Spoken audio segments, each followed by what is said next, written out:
Bueno, buenas tardes a todos. Lo primero, disculpen el retraso.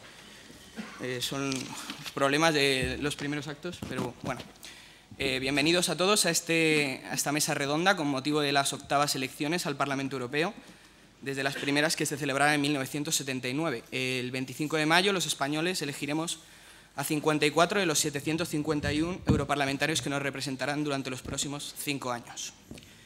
Pero antes de comenzar con el debate en sí mismo, cedo la palabra a Didier Martín Díaz, presidente de la Asociación Jóvenes por el Mérito Político, que coorganiza junto con la Universidad Pontificia de Comillas este acto.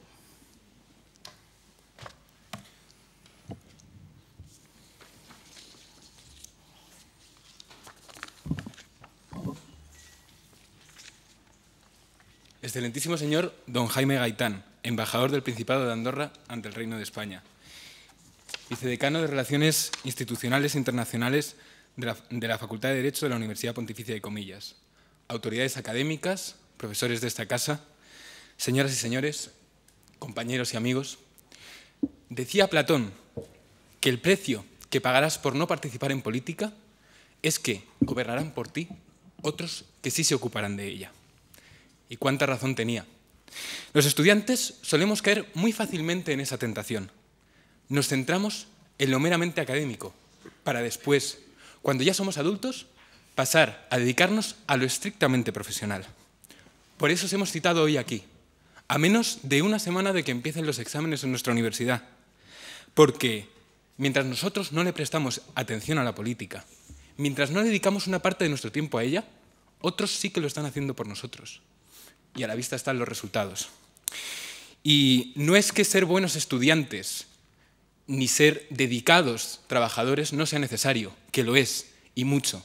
Pero creemos que la sociedad, en esta hora de España, reclama de nosotros algo más, un esfuerzo mayor.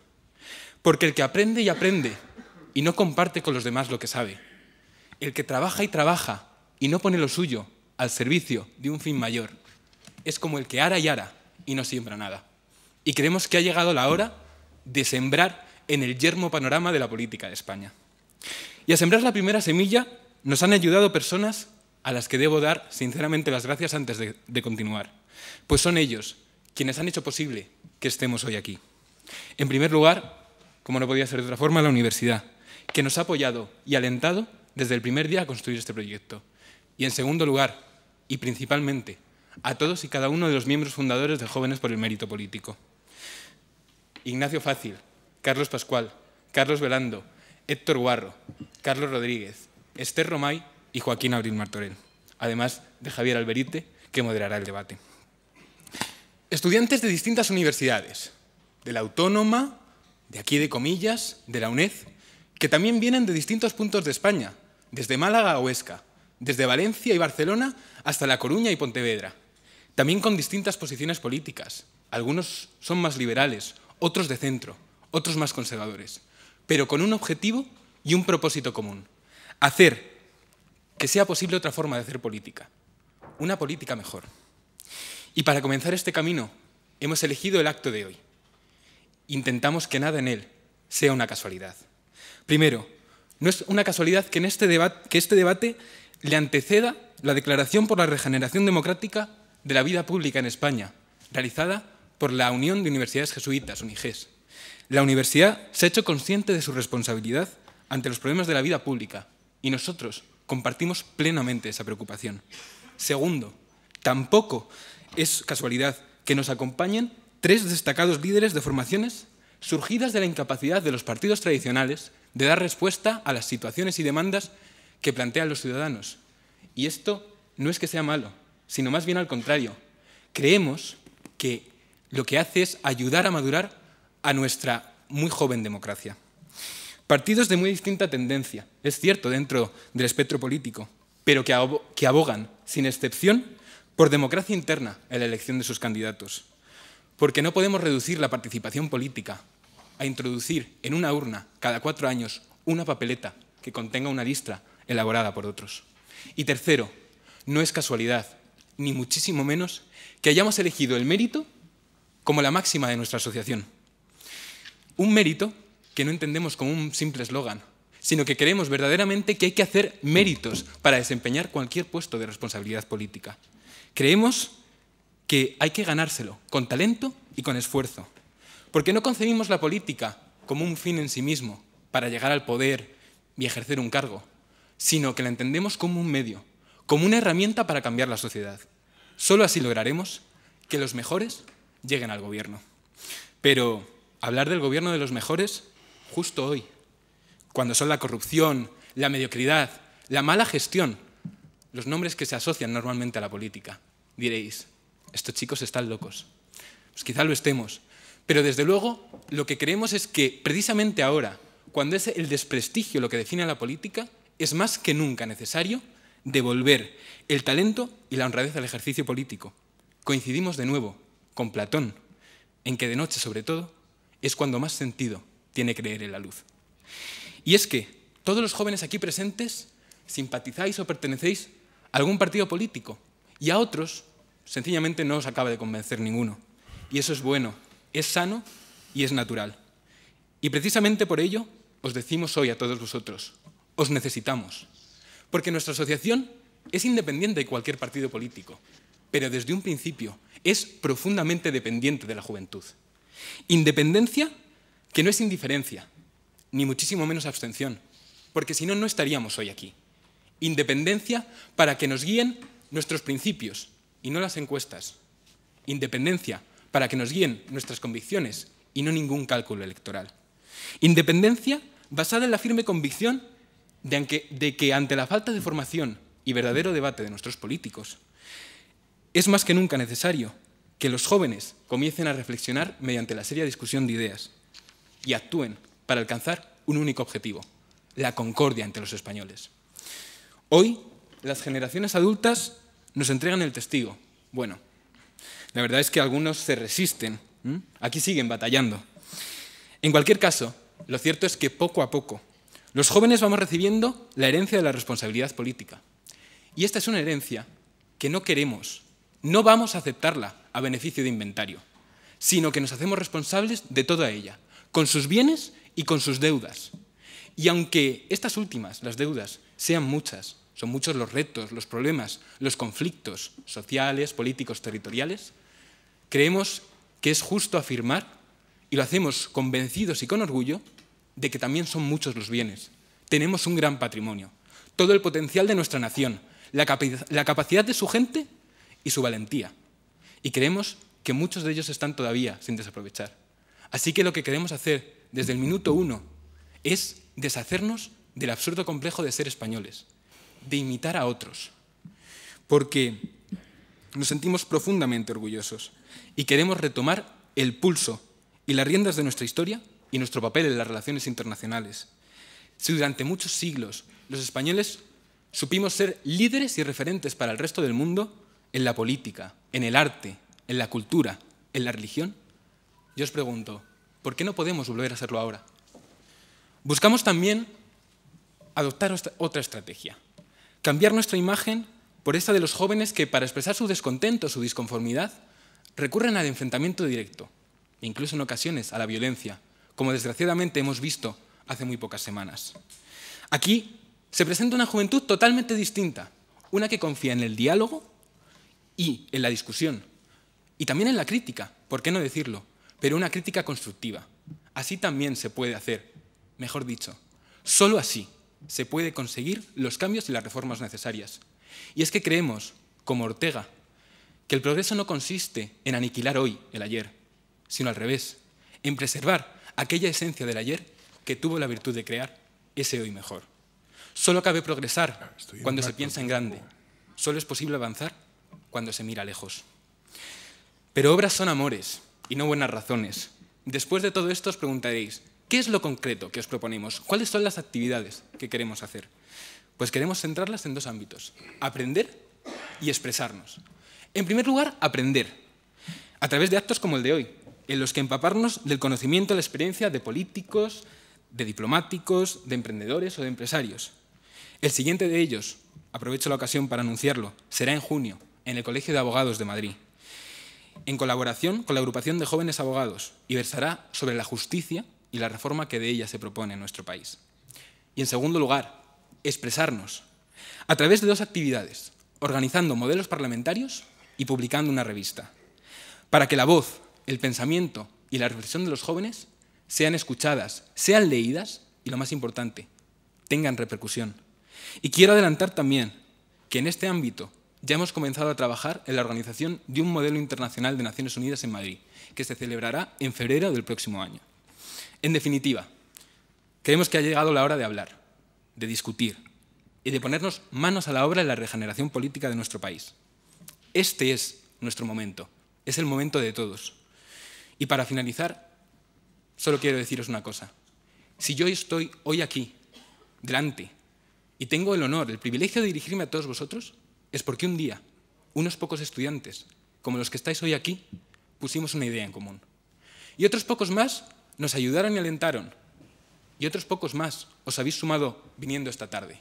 Y es que solo así, uno a uno, con determinación y con un propósito común, los jóvenes podemos, en cierta forma, comenzar a cambiar las cosas. Por ello, no me queda más que preguntaros, ¿podemos contar con vosotros para esta tarea? ¿Estáis dispuestos a acompañarnos en la regeneración de la política española? Yo entiendo que si los jóvenes ponemos nuestra inteligencia a trabajar, seremos sin duda capaces de ellos. Que no nos sea impuesto el castigo del que hablaba Platón, que seamos nosotros mismos los que nos ocupemos de nuestro futuro. Todos los triunfos nacen cuando nos atrevemos a comenzar. Muchas gracias.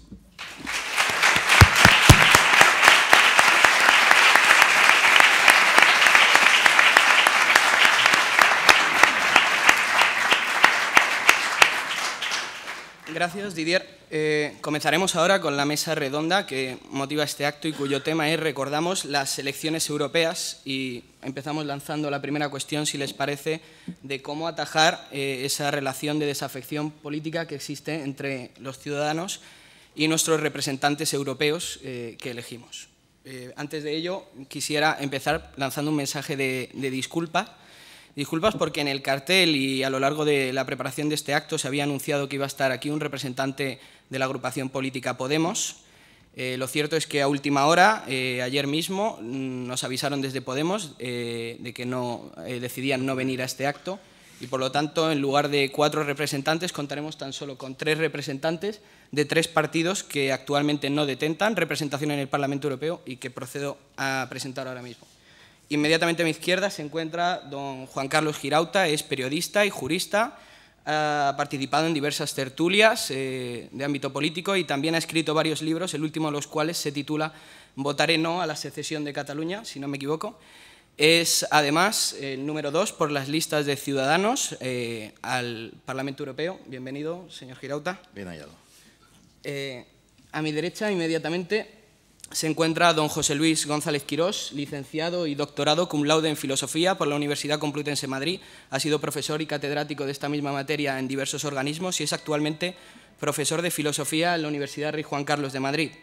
Ha participado en más de 150 conferencias y ponencias de todos los ámbitos y actualmente es el número 4 por las listas de Vox al Parlamento Europeo, además de vicepresidente de este partido. Bienvenido, señor González Quirós. Muchas gracias. Y, por último, al final de la mesa, a mi derecha, tenemos a don Rafael López Dieguez, abogado y político. Ha sido ponente invitado en el Parlamento Europeo y es actualmente secretario general de Alternativa Española, además de cabeza de lista por el partido Impulso Social, que aúna los sentimientos de Comunión Tradicionalista Carlista, Familia y Vida y Alternativa Española. Buenas tardes. Muy buenas tardes, muchas gracias. Bueno, así pues, y si les parece, comencemos con el señor González Quirós. Sí, pues muchísimas gracias. Para mí es un enorme placer y un honor estar en este aula querida, porque he tenido la suerte de estar en otras 2 ocasiones con temas de mi trabajo profesional, una vez presentando un libro mío hace ya 6-7 años y hace relativamente menos un día presentando una iniciativa en Internet bastante peculiar que se llama Don't Know Net y, por tanto, me siento en casa. Y luego me siento muy agradecido porque me hayan invitado a participar junto con otros colegas y otros compañeros de distintas opciones políticas una asociación tan benemérita y tan extraordinariamente rara en este país como es una asociación de jóvenes por el mérito. Para nuestra desgracia, en España el mérito es una cosa más bien prohibida. El mérito está mal visto.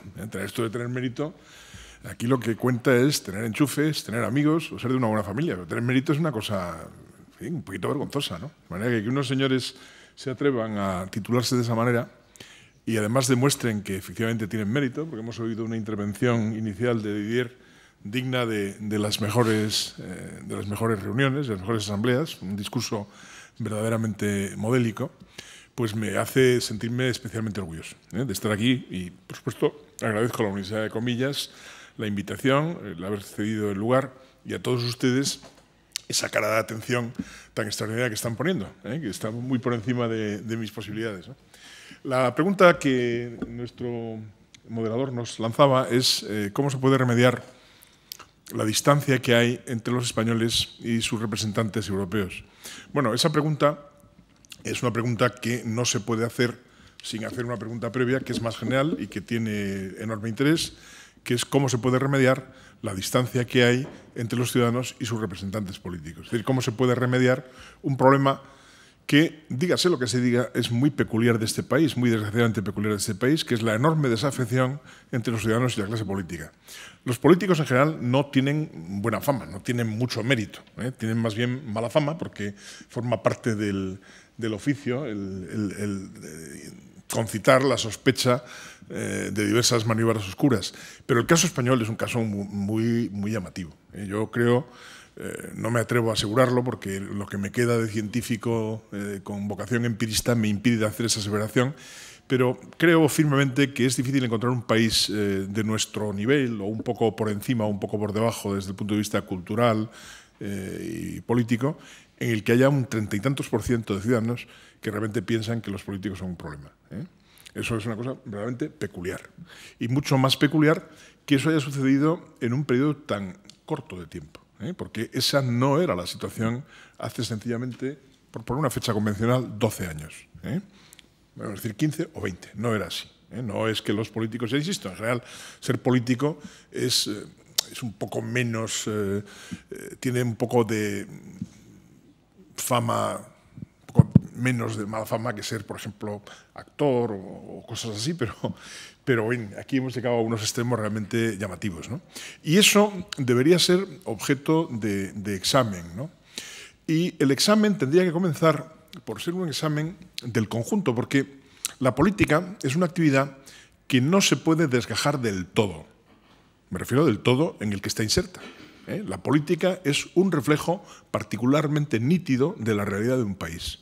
Es imposible que haya un país bueno con una política mala. Y es imposible que haya un país malo con una política buena, por decirlo de la manera más breve. Y eso significa que los ciudadanos, cuando piensen en este asunto, deberían de tender a pensar no solo en lo malos que son los políticos, sino en lo malos que son los ciudadanos que consienten que los políticos sean tan malos. Yo suelo citar muchas veces una frase de un filósofo que no tiene demasiada buena fama en ambientes, digamos, católicos, ¿no? Pero que a mí personalmente me parece un gran filósofo con el que he aprendido mucho y con el que discrepo muchísimas otras cosas, pero un filósofo inglés especialmente irónico era Lord Russell. Lord Russell dijo en una ocasión, y a mí me gusta repetirlo, que es imposible que en una democracia los representantes sean peores que los representados, porque si fuesen, por hipótesis, peores los representantes que los representados, peores serían los representados por haberlos elegido. Cosa que es un teorema. Es decir, si estuviésemos en clase de lógica, que es una de las muchas cosas que he tenido que explicar a lo largo de mi vida, se lo formalizaría, es un teorema, es indiscutible, ¿no? Pero pone de manifiesto una verdad profunda, que es que, en el fondo, los defectos de los políticos españoles son sencillamente los defectos de los españoles. Hay un defecto que los políticos españoles tienen y que no deberían tener, que es que la función política tendría que tener una cierta... perdón, ¿cuántos minutos me dais? Porque a mí me tiene que venir a parar la Guardia Civil si no... No, 5 minutos, por ejemplo. 5 minutos. Pues me avisáis, ¿cuántos llevo? Por ahí. Acabo rápido. Gracias. No, es que, en fin, como estoy en un aula y soy profesor, pues las clases son de 1 hora y media, o sea, si no me dicen nada, sigo, ¿no?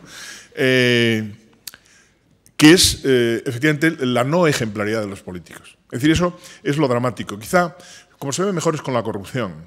La corrupción es muy normal. Y además solo se puede corromper quien puede, quien maneja cosas en un clima en que no hay transparencia. Muchos de nosotros seríamos corruptos si tuviésemos las posibilidades que tienen los que efectivamente han sido corruptos. No nos engañemos. Ahora, el problema no es que haya una corrupción, el problema es que la corrupción no se persiga. El problema es que exista un sistema, como el que existe efectivamente en España, por el cual la corrupción se justifica en el fondo.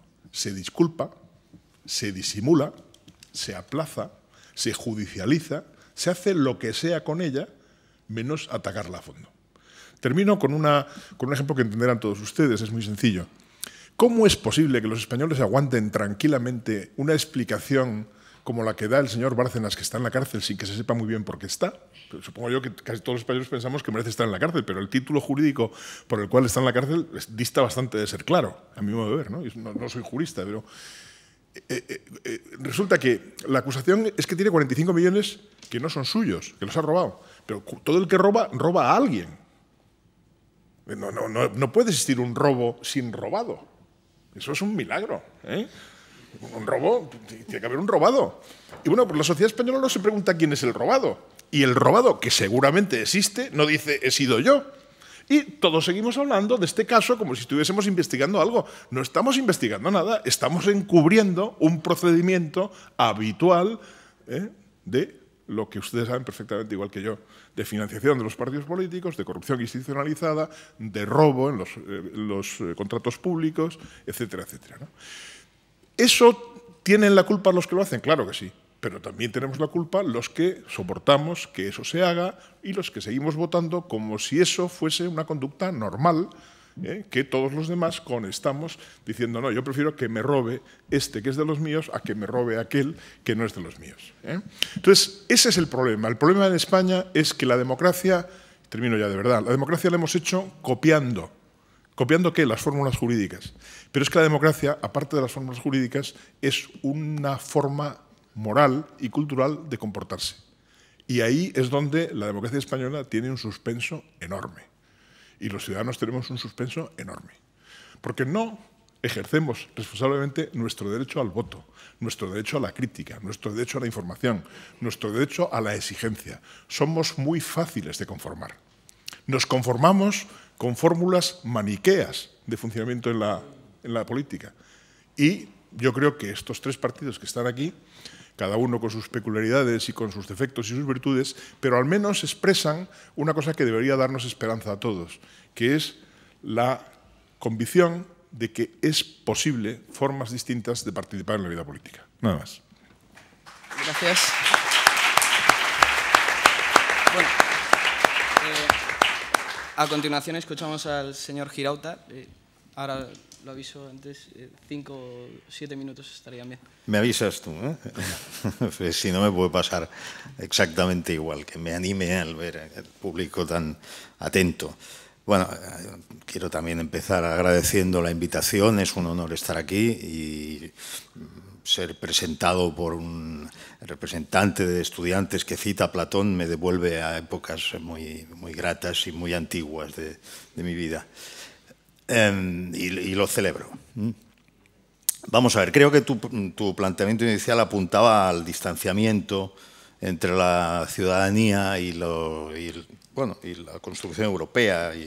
Y efectivamente hay una parte de ese distanciamiento que tiene que ver con el distanciamiento de la política en general, que tiene que ver con la irresponsabilidad social, con irresponsabilidad en el sentido de la preocupación por aquello que es más inmediato y la despreocupación por la cosa pública, que uno puede, en fin, siempre justificar o llegar a entender cuando pone el foco sobre los defectos del sistema, pero que en todo caso es incompatible con la propia naturaleza humana. El hombre es un animal político.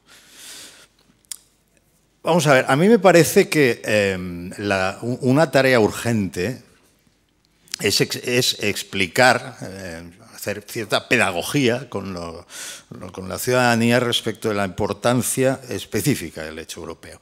Creo que hay una cultura importante respecto de la Unión Europea y además me parece que eso no desagrada precisamente a los grandes partidos.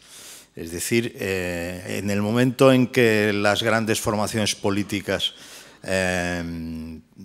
te colocan como candidatos a una Elena Valenciano, que es un extremo, y a un Arias Cañete, que es otro extremo, es decir, a alguien que iba a hacer una campaña en términos domésticos e ideológicos, por lo tanto, no en términos europeos y ajustados a los problemas y a los desafíos reales.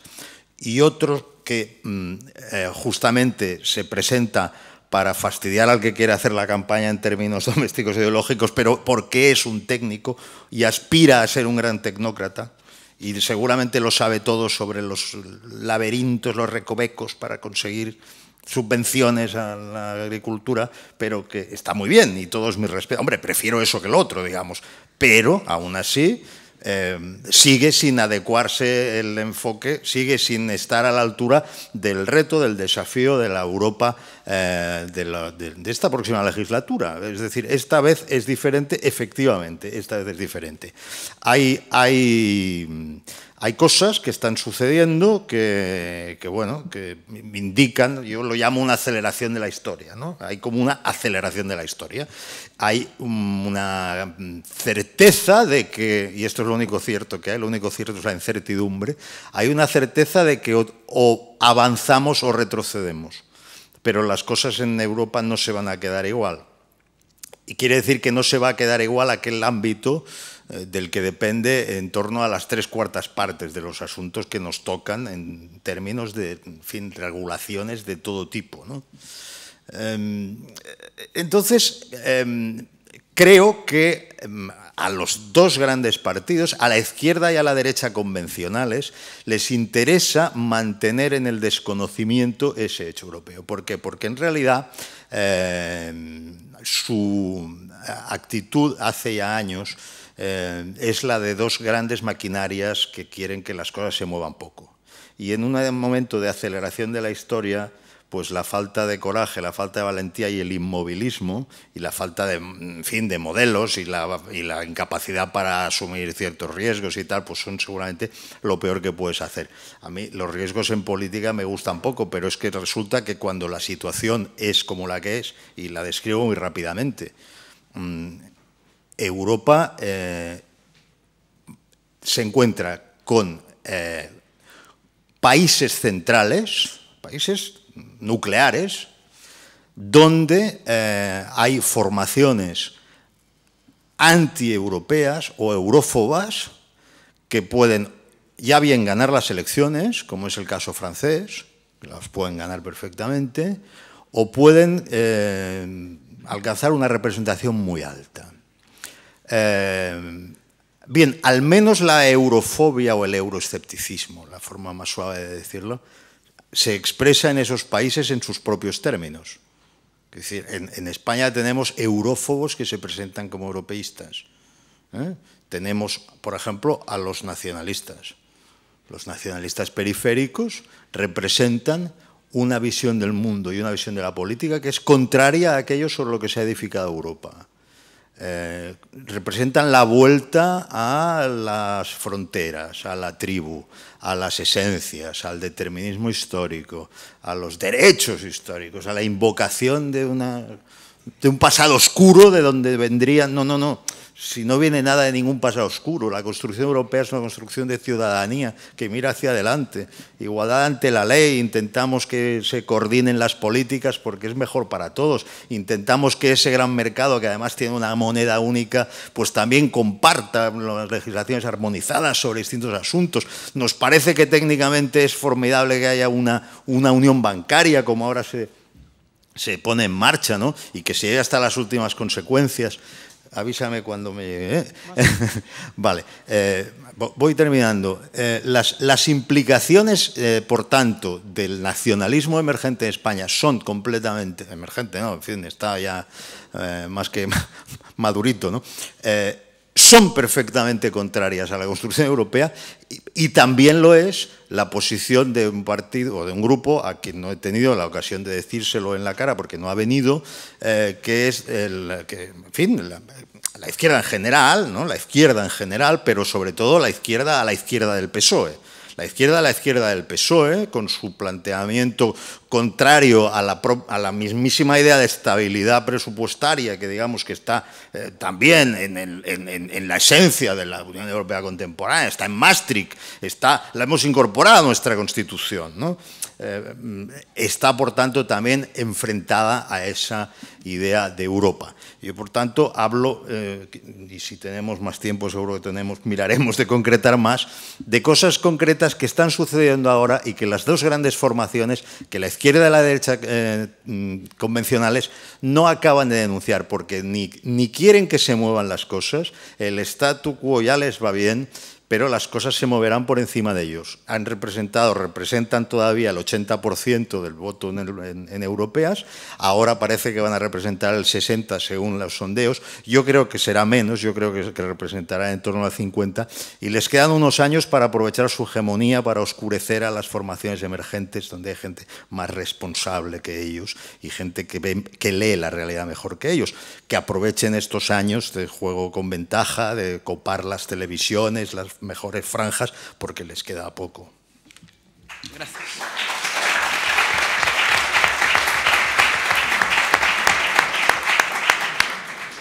Señor López Díaz. Bueno, muchas gracias. A mí no me aviséis, dejarme que hable con toda tranquilidad. Bueno, señor vicedecano, muchísimas gracias por darnos acogida. Queridos miembros de la asociación, mi enhorabuena. Coincido con lo que apuntaba José Luis al inicio, es importantísimo que gente joven como vosotros os queréis comprometer, sois el futuro, es un tópico ya muy dicho, pero es cierto, sois el futuro, y más cuando más lo hacéis desde la perspectiva de ese mérito, de ese esfuerzo, de ese mérito que creo que es tan necesario hoy en nuestra querida España, en nuestra patria. Bien, la pregunta era la desafección. Claro que hay que desafección. No podemos ocultar, y sería un error garrafal ocultar, que en este momento más del 55% de la población europea no concurre a las elecciones europeas, no vota. Del 45% que vota, un 2% es un voto en blanco. Y de ese 43% que queda de la población europea que vota, se supone que una cuarta parte, en estas próximas elecciones, van a ser votos a favor de movimientos que son escépticos con este modelo de Europa.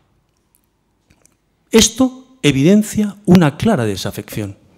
Desafección que en esta mesa, con rigor, sin lugar a dudas, pero compartiéndolo parcialmente y no su totalidad, no procede solamente de la desafección política o la desafección al político, que es cierto. Yo creo que tiene un paso más, da un paso más. Esa desafección es porque el español, y reconduciendo mi presentación al caso español, no ve una aportación neta, no ve un neto positivo en lo que es Europa o lo que ha sido Europa. Piensen ustedes que hemos pasado de una afección del 63% que se votaba a un menos de 44% que hoy vota. ¿Y por qué? Pues porque, insisto, la aportación neta que esperaba el español de Europa no la ha recibido. Ha recibido en la balanza, y muchos de ustedes hoy N3, y si no N1, N2, conocerán perfectamente el efecto de las balanzas. Y ese efecto de la balanza no es positivo, es un efecto negativo. Pero además de ser un efecto negativo desde el punto de vista de la inversión que ha sufrido nuestro PIB, del lastre que hemos tenido que aceptar respecto a nuestro sector primario industrial, cambiándolo por un sector de servicios en contra de la política de otros países europeos que sí han mantenido y han incrementado sus PIBs en sectores industriales recurrentes, críticos para el avance de cualquier Estado, España ha reconducido, ha recortado por completo y ha aumentado los porcentajes de su PIB en la parte especulativa, es decir, en servicios, que es la parte que es la menos recurrente y la que da lugar a las oscilaciones y a los ciclos económicos tan agresivos o tan duros como hemos atravesado. Por lo tanto, esa desafección viene de que no hemos obtenido de Europa nada hasta hoy, o muy poco hasta hoy, no se puede decir nada, evidentemente, que realmente haya atraído al español. Pero es más, el español no cree en Europa.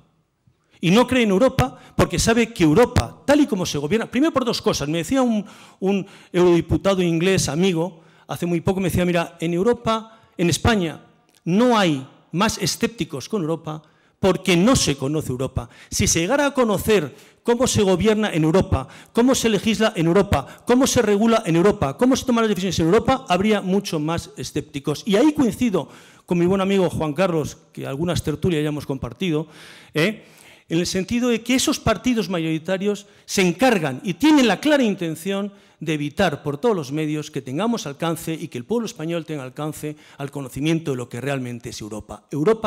España tiene el menor, y el español es el que tiene el menor grado de conocimiento de Europa. Solamente un ejemplo. Cuando se votó la Constitución Europea en referéndum en el 2005, con el apoyo del Partido Popular y el Partido Socialista, solamente un 12%, entre un 12 y un 14, no recuerdo en este momento, pero máximo el 14, conocían y habían leído el texto de la Constitución Europea. A diferencia de en otros países europeos, donde fue abrumadora la mayoría en el no, como fue Holanda y Francia, que sabe que defenestró por completo la Constitución, donde la habían leído más del 50% de los votantes de otros países. Pero si conociéramos Europa, además de esa desafección, porque el neto no hemos tenido una aportación neta positiva, es que además los españoles no creemos tampoco en esa Europa donde hay dos órganos legislativos, no un órgano legislativo, dos órganos legislativos. Si yo preguntara hoy, y saliera a la calle a preguntar a los españoles, oiga, ¿cuántas asambleas legislativas existen en Europa? La gente me diría, ¿asambleas legislativas? Una, el Parlamento.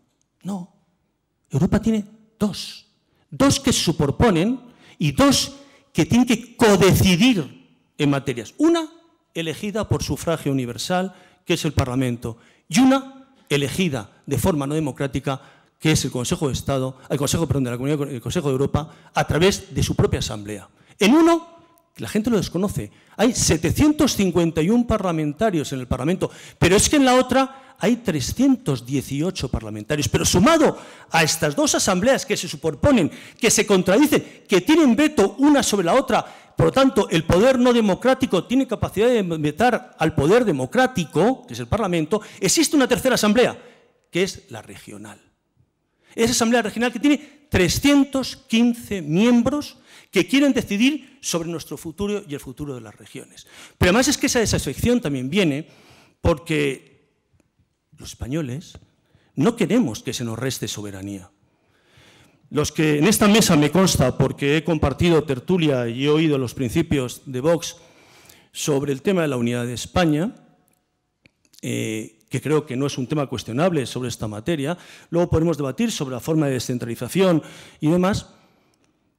Lo que para mí no es discutible, que es también la unidad de España, como para mis compañeros, no tiene ningún sentido intentar plantear esta recuperación de soberanía, esta recentralización, en el caso del planteamiento de Vox o en el caso del planteamiento de Ciudadanos, ir a esta recentralización para recuperar soberanía para nuestro Estado, devolver soberanía a nuestro Estado y, de otra parte, abrir la puerta detrás de nuestra casa, España, y dejar que nuestra soberanía se marche, se fugue a un ente supranacional que ni tan siquiera tiene DNI español. Es por ello que ya se me ha ido el tiempo, me han pasado una nota muy amable, pero coincido con el amigo Girauta que tenemos oportunidad de profundizar. Muchas gracias y disculpar. Gracias.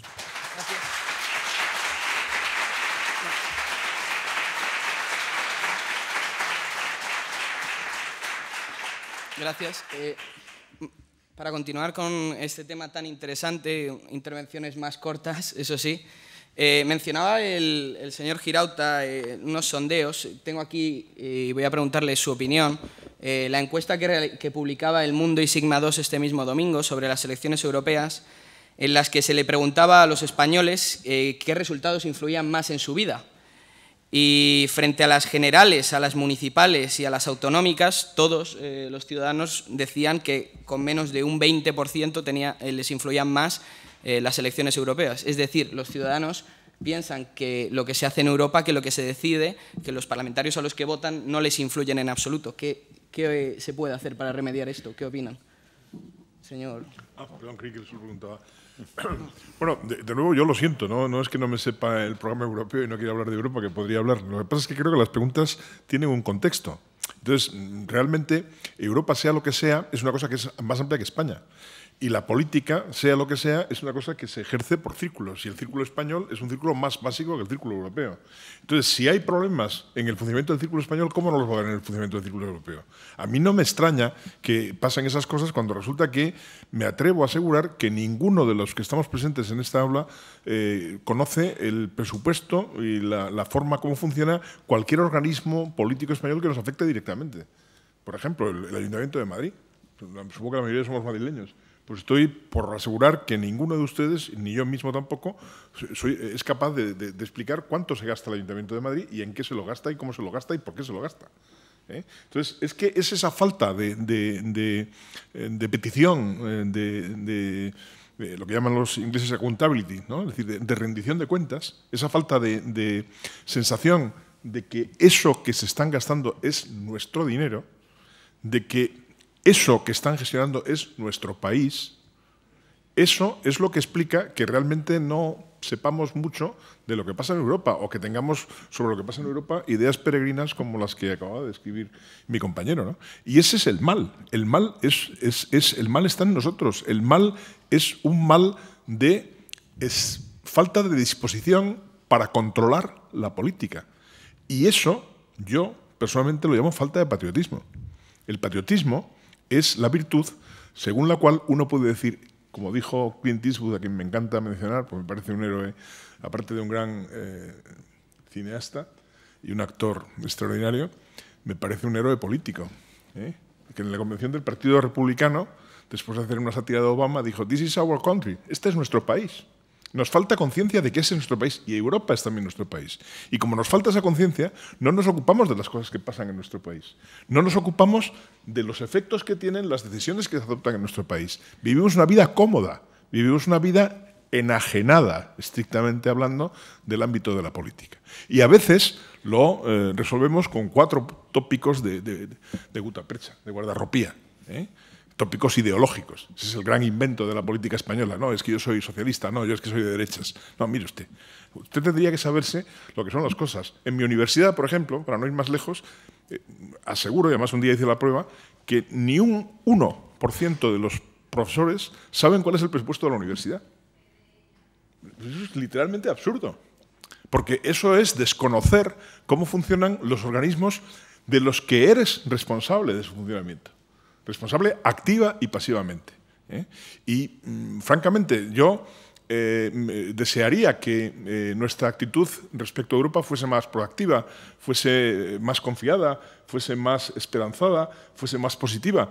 Pero no podremos hacer eso mientras no hayamos conseguido eso con nuestro país. España, en los últimos años, en la época de Aznar, España llegó a pintar algo en Europa. Primero porque teníamos un gobernante decidido y que defendía una serie de posiciones, pero segundo porque no éramos los pedigüeños de Europa. Pero ¿cómo vamos a pintar en Europa si vivimos a costa del ahorro de los finlandeses, de los belgas o de los alemanes? Es decir, somos un país que está en quiebra técnica desde el punto de vista financiero respecto a Europa, que estamos siendo sostenidos porque hay un interés general en que seamos sostenidos. Por cierto, nuestro gobierno nos engaña diciendo que vamos mejor y no es verdad. La deuda sigue creciendo, que es lo importante. Entonces, tampoco le pidamos cosas que no tienen sentido. Tenemos que empezar desde abajo. Tenemos que empezar por preocuparnos por los asuntos en los que tenemos influencia inmediata y luego seremos capaces de preocuparnos también de los asuntos que nos afectan enormemente pero que están un poco más lejos. Perdón, 3 minutos. Bueno, no he respondido lo que era, pero en fin, he dicho lo que me apetecía.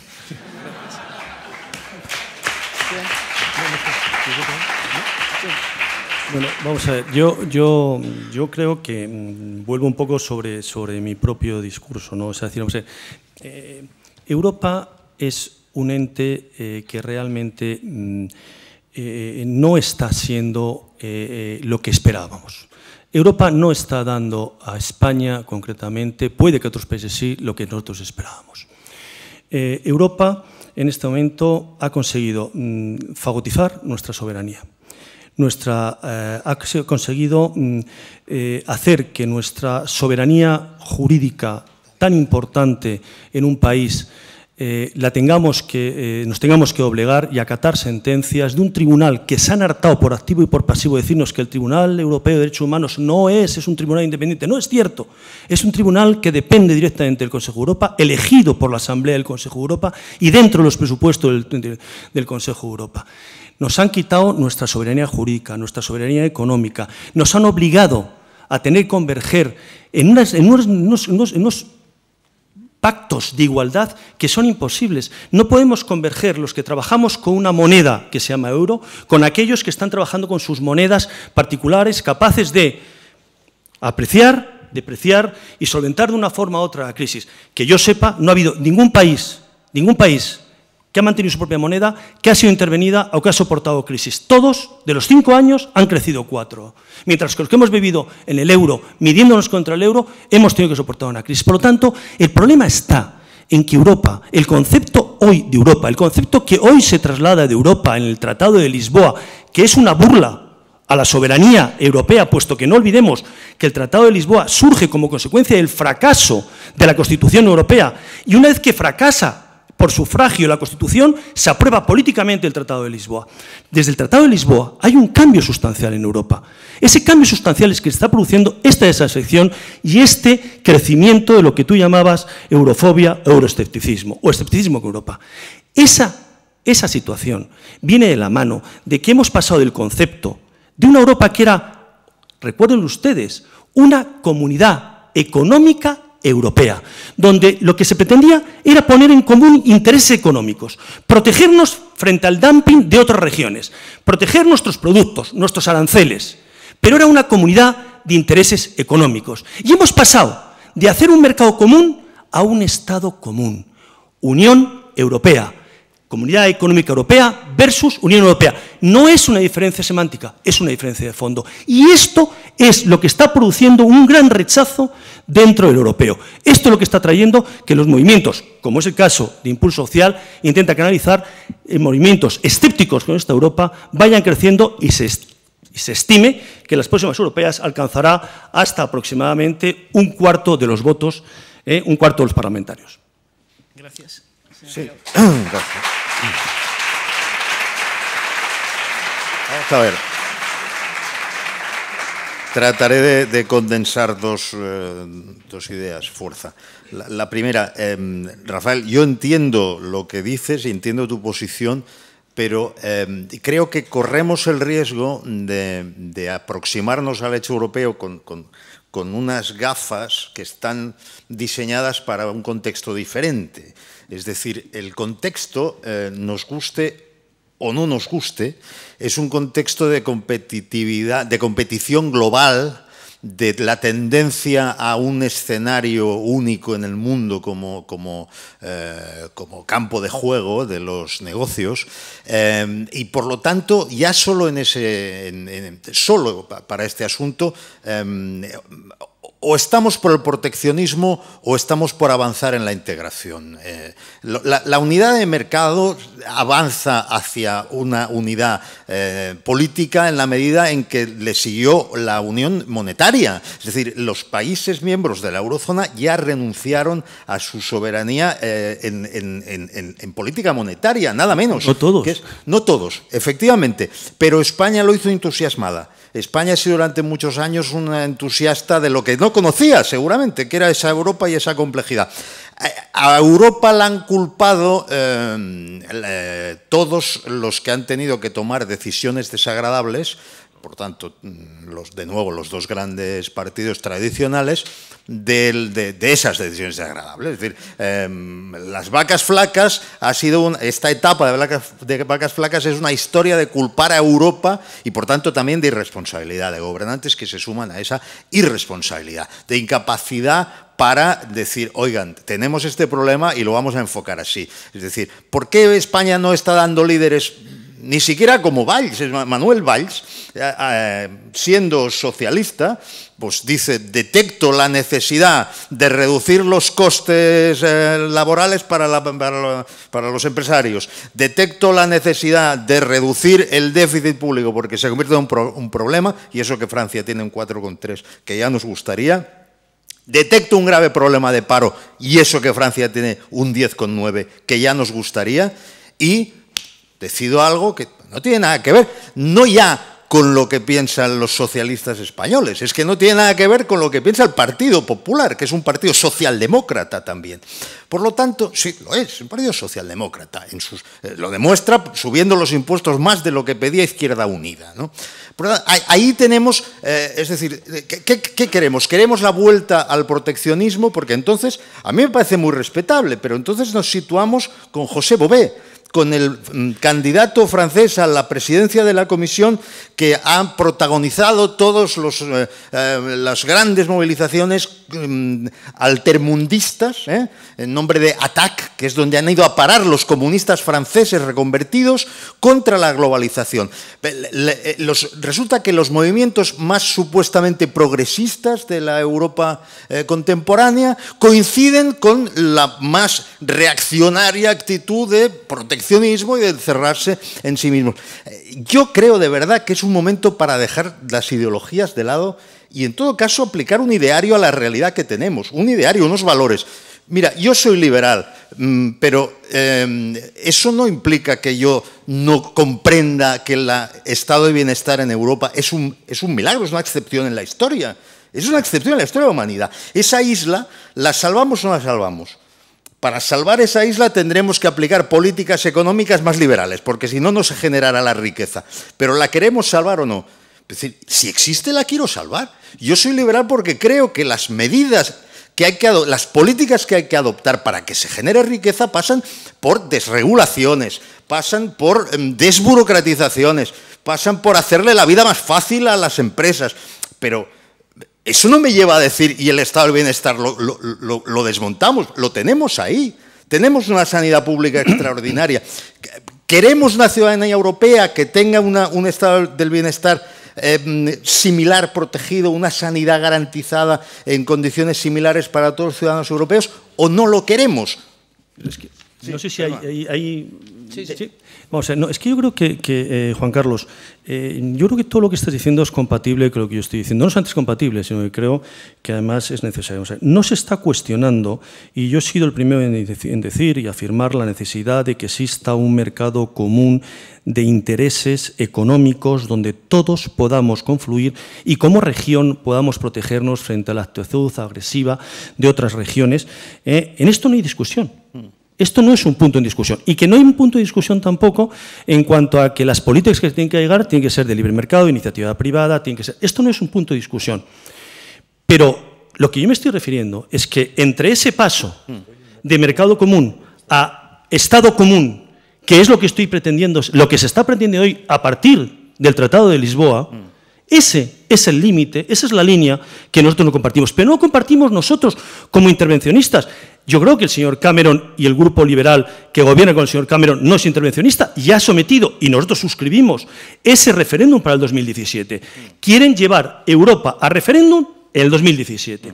Cuando tú decías el tema de que hemos entrado aplaudiendo con las orejas el tema del euro, claro, entramos equivocados. Los que no entraron no han tenido intervención, no han tenido crisis, no han perdido crecimiento, su PIB lo han reconvertido, no tienen tasa de desempleo.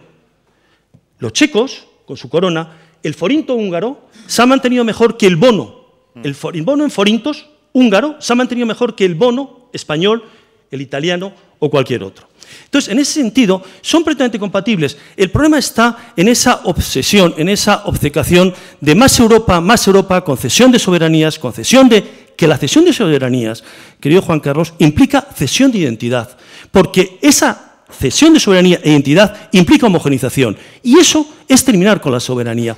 Y la identidad, la cultura de cada pueblo tiene que ser respetado, tiene que ser considerado. No puede haber un tribunal que venga a revocar el criterio del más alto tribunal de nuestro país,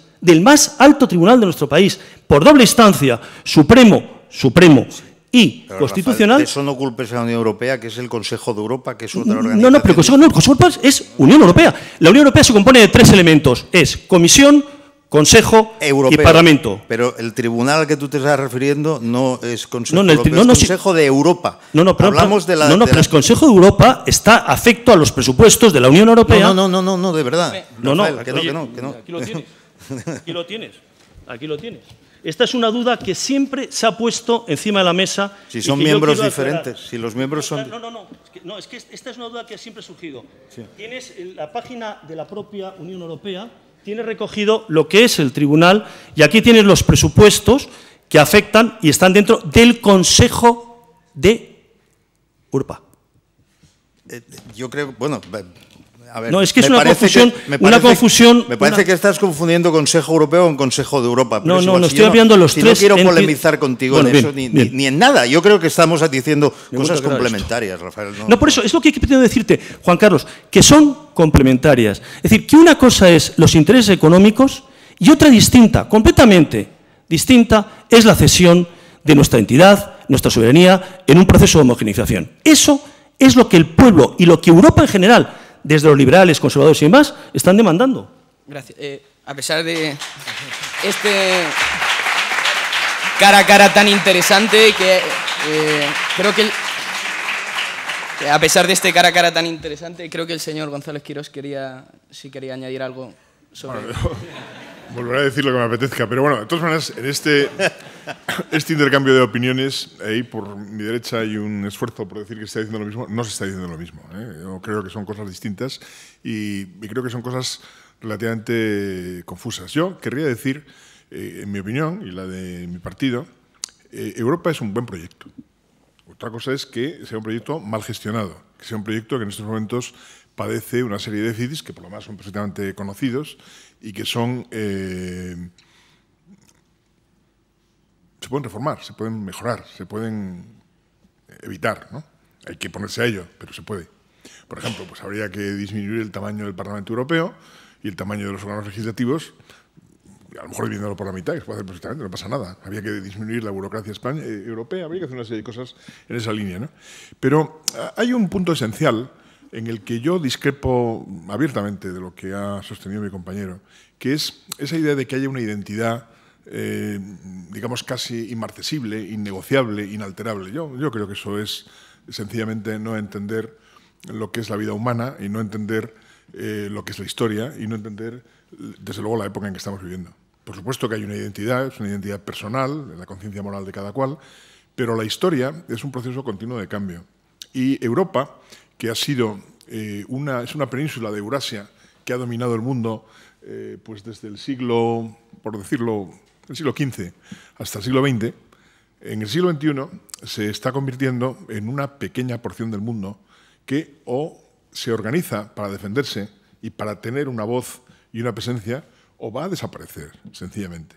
Y eso es absolutamente obvio. Las grandes potencias del siglo XX y del siglo XIX y del siglo XVIII no significan nada hoy en día. Francia no significa nada. Inglaterra no significa nada. España no significa nada. Alemania tampoco significa nada. Juntos podemos significar algo. Y eso es lo que necesitamos políticamente y económicamente. ¿Que eso implica renuncias? Claro que sí, pero también implicó renuncias para Castilla unirse con Aragón y para Aragón unirse con Castilla y hacer el proyecto de lo que ha sido España durante mucho tiempo. Pensar que España va a ser una especie de realidad eterna, platónica, pues es un poco quimérico.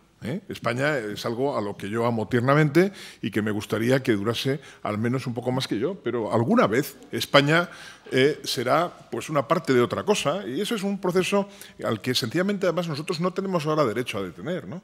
Lo que debemos de saber es que el proyecto europeo es un proyecto que tiene sentido. Tiene sentido porque lo impone la realidad del mundo en el que estamos viviendo, los cambios tecnológicos, los cambios económicos, los cambios de comunicación de todo tipo. Yo esta mañana he hablado con este telefonito con un hijo mío que está en Madison, en Estados Unidos, y me ha llamado y le he visto con toda nitidez y he hablado y no me ha costado nada. Eso es un cambio brutal en las tecnologías, en las realidades. Y entonces Europa necesita hacerse un hueco en ese mundo. Y no lo va a hacer por separado. España no puede hacerlo, pero tampoco puede hacerlo Inglaterra. Tampoco puede hacerlo Francia. ni en términos militares, ni en términos diplomáticos, ni en términos económicos, ni en términos industriales. Los más fáciles de ver son los militares. Sí. Nosotros ahora tenemos un problema en Ucrania y tenemos a los rusos ahí amenazando. ¿Qué puede hacer Europa si los rusos decidieran meternos mano? Pues pedir ayuda al Imperio Americano de nuevo. No tendríamos otra cosa que hacer. Eso no puede ser indefinidamente así.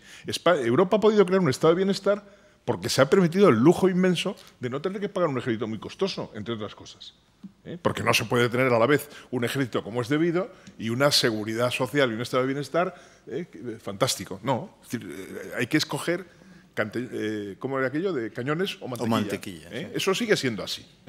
Entonces, mientras el mundo sea un mundo en el que la Navy americana tiene ella sola más barcos que todas las demás marinas del mundo juntos, pues Europa no pintará nada. Y Europa no digo yo que ahora tenga que competir con Estados Unidos teniendo un ejército similar, pero tiene que tener un ejército, tiene que tener una fuerza, porque si no, no será respetable.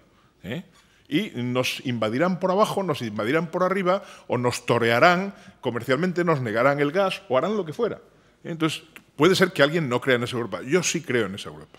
Yo creo en una Europa de los ciudadanos, que se puede hacer, que es un proceso lento, que es un proceso que no está escrito, que habrá que irlo haciendo poco a poco, que desde luego pasos como el de la Constitución Europea han sido pasos en falso y ridículos, pero no creo que los pasos en falso y las ridiculeces invaliden la validez del proceso. Yo en ese proceso sencillamente creo.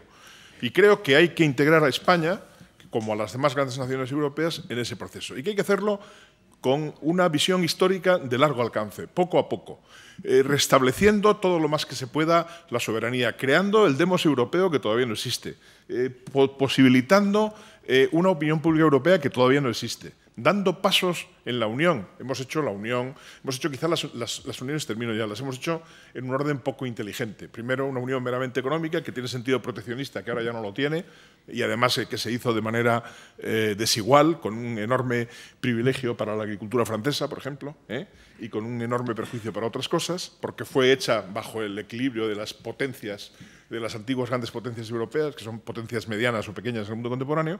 Entonces tenemos que rehacer eso, tenemos que buscar fórmulas de convivencia, fórmulas de democratización de una ciudadanía europea, fórmulas de gobierno de una ciudadanía europea, y hay que ir hacia eso. En nuestro programa hay pasos hacia eso.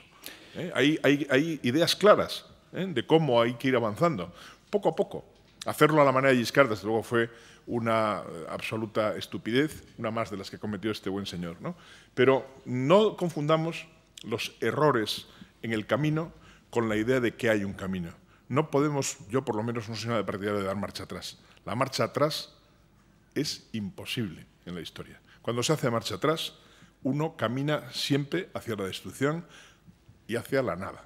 Hay que ir hacia adelante y hay que hacerlo con valentía, paso a paso, con cuidado, pero también con ambición. Europa es una ambición. Nosotros estamos mal acostumbrados. Hemos vivido en una Europa, acabo ahora mismo, en el fondo con Europa nosotros hemos hecho lo que algunas comunidades autónomas hacen con España, vivir a costa. Hemos tenido una Europa que nos ha resuelto problemas, que nos ha dado capital, que nos ha dado moneda, que nos ha dado facilidades. Y tenemos que pasar a una situación en la que nosotros también demos cosas a Europa, para lo cual tenemos que ser socios más fiables, socios más capaces, no socios débiles. Antes decías que nos han arrebatado la soberanía. La soberanía la hemos tirado por nosotros por la borda.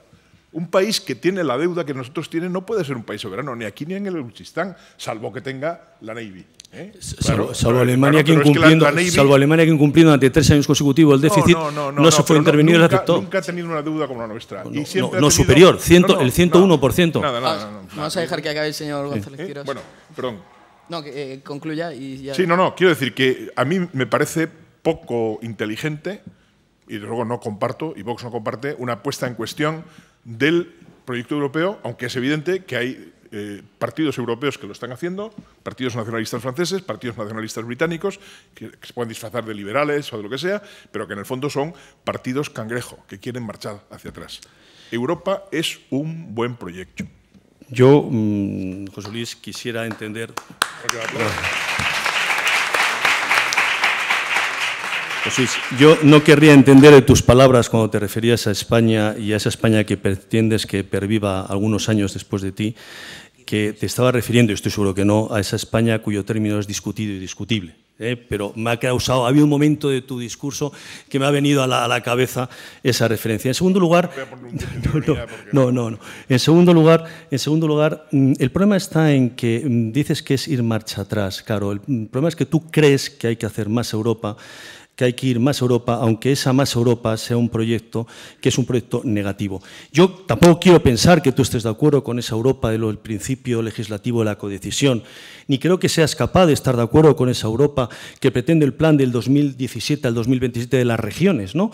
Donde lo que se pretende es eclipsar el Estado, dar fuerza a las regiones de forma tal que se difumine el Estado, y es mucho más fácil hacer sumisa a una región que hacer sumisa a un Estado. Divide y vencerás. Tampoco creo que sea incorrecto aceptar que un 25% de la población europea que vota, el 25% esté discrepando con ese concepto de Europa al que tú te refieres, y que un señor Cameron, conservador, Tory, irrefutable sus planteamientos, nada de extremas, nada de radicales, esté reconociendo que esta Europa no funciona. Nada de radical tampoco, me imagino, los checos con su corona, ni nada de radical los demás países están pidiendo, como es el caso de Francia, los propios franceses, de cualquier signo político, que están pidiendo que se ponga a debate el euro, que ha demostrado ser una moneda y un sistema frágil. En esta última crisis se ha demostrado frágil. Los países con problemas han sido países euro, no países de moneda local, no en países de moneda doméstica. No creo tampoco que sea una buena Europa, esa Europa que nos quiere llevar a esa homogenización. Decías tú la identidad. Claro que sí. Mira, para mí la identidad de Europa, como la vieron sus fundadores, no es una identidad occidental y cristiana. El Partido Popular, el Grupo Popular Europeo, junto con el Partido Socialista y otros partidos, están pretendiendo desvirtuar ese concepto de identidad occidental y cristiana, dando acceso por proximidad geográfica y por un mero pacto de adhesión a otras regiones, otros países, como es el caso de Turquía, que adolece de una cultura y una identidad cristiana y occidental. Esto está procurando que se pierda completamente esa identidad que Schuman, de Gaspari, Adenauer, plasmaron en las fundaciones y en las constituciones. No creo que esa sea la Europa que estemos deseando. ¿Europa de interés económico? Sí. ¿Europa fuerte para protegernos frente a otras regiones? Sí. ¿Europa que nos eclipse, que nos socorte soberanía? Yo no voy a ceder soberanía, no quiero ceder soberanía. José Luis, tu partido sí. Impulso Social no quiere ceder soberanía. No he dicho que quiera ceder soberanía. No, hay que hacer esfuerzos.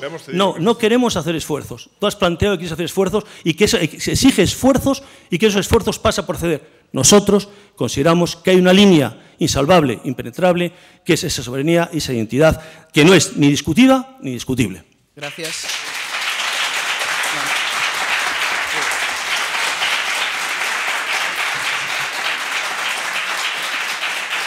Gracias.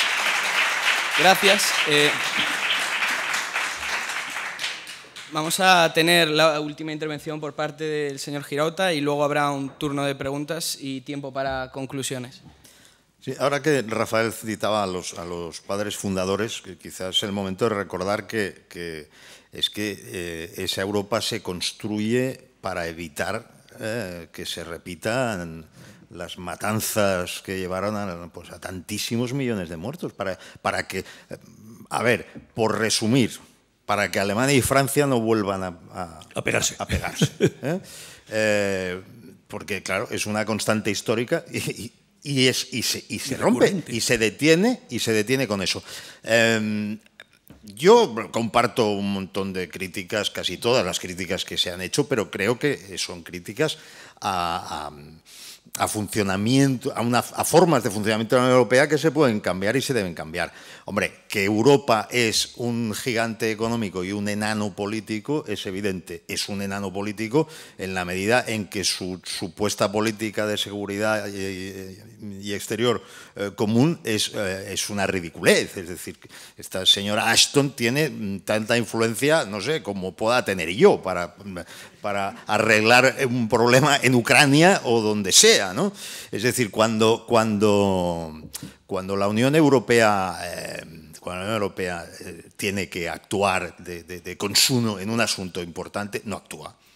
Es decir, aquí hubo una matanza en el continente, hubo una limpieza étnica y tuvieron que venir, como siempre, los Estados Unidos a arreglar el problema.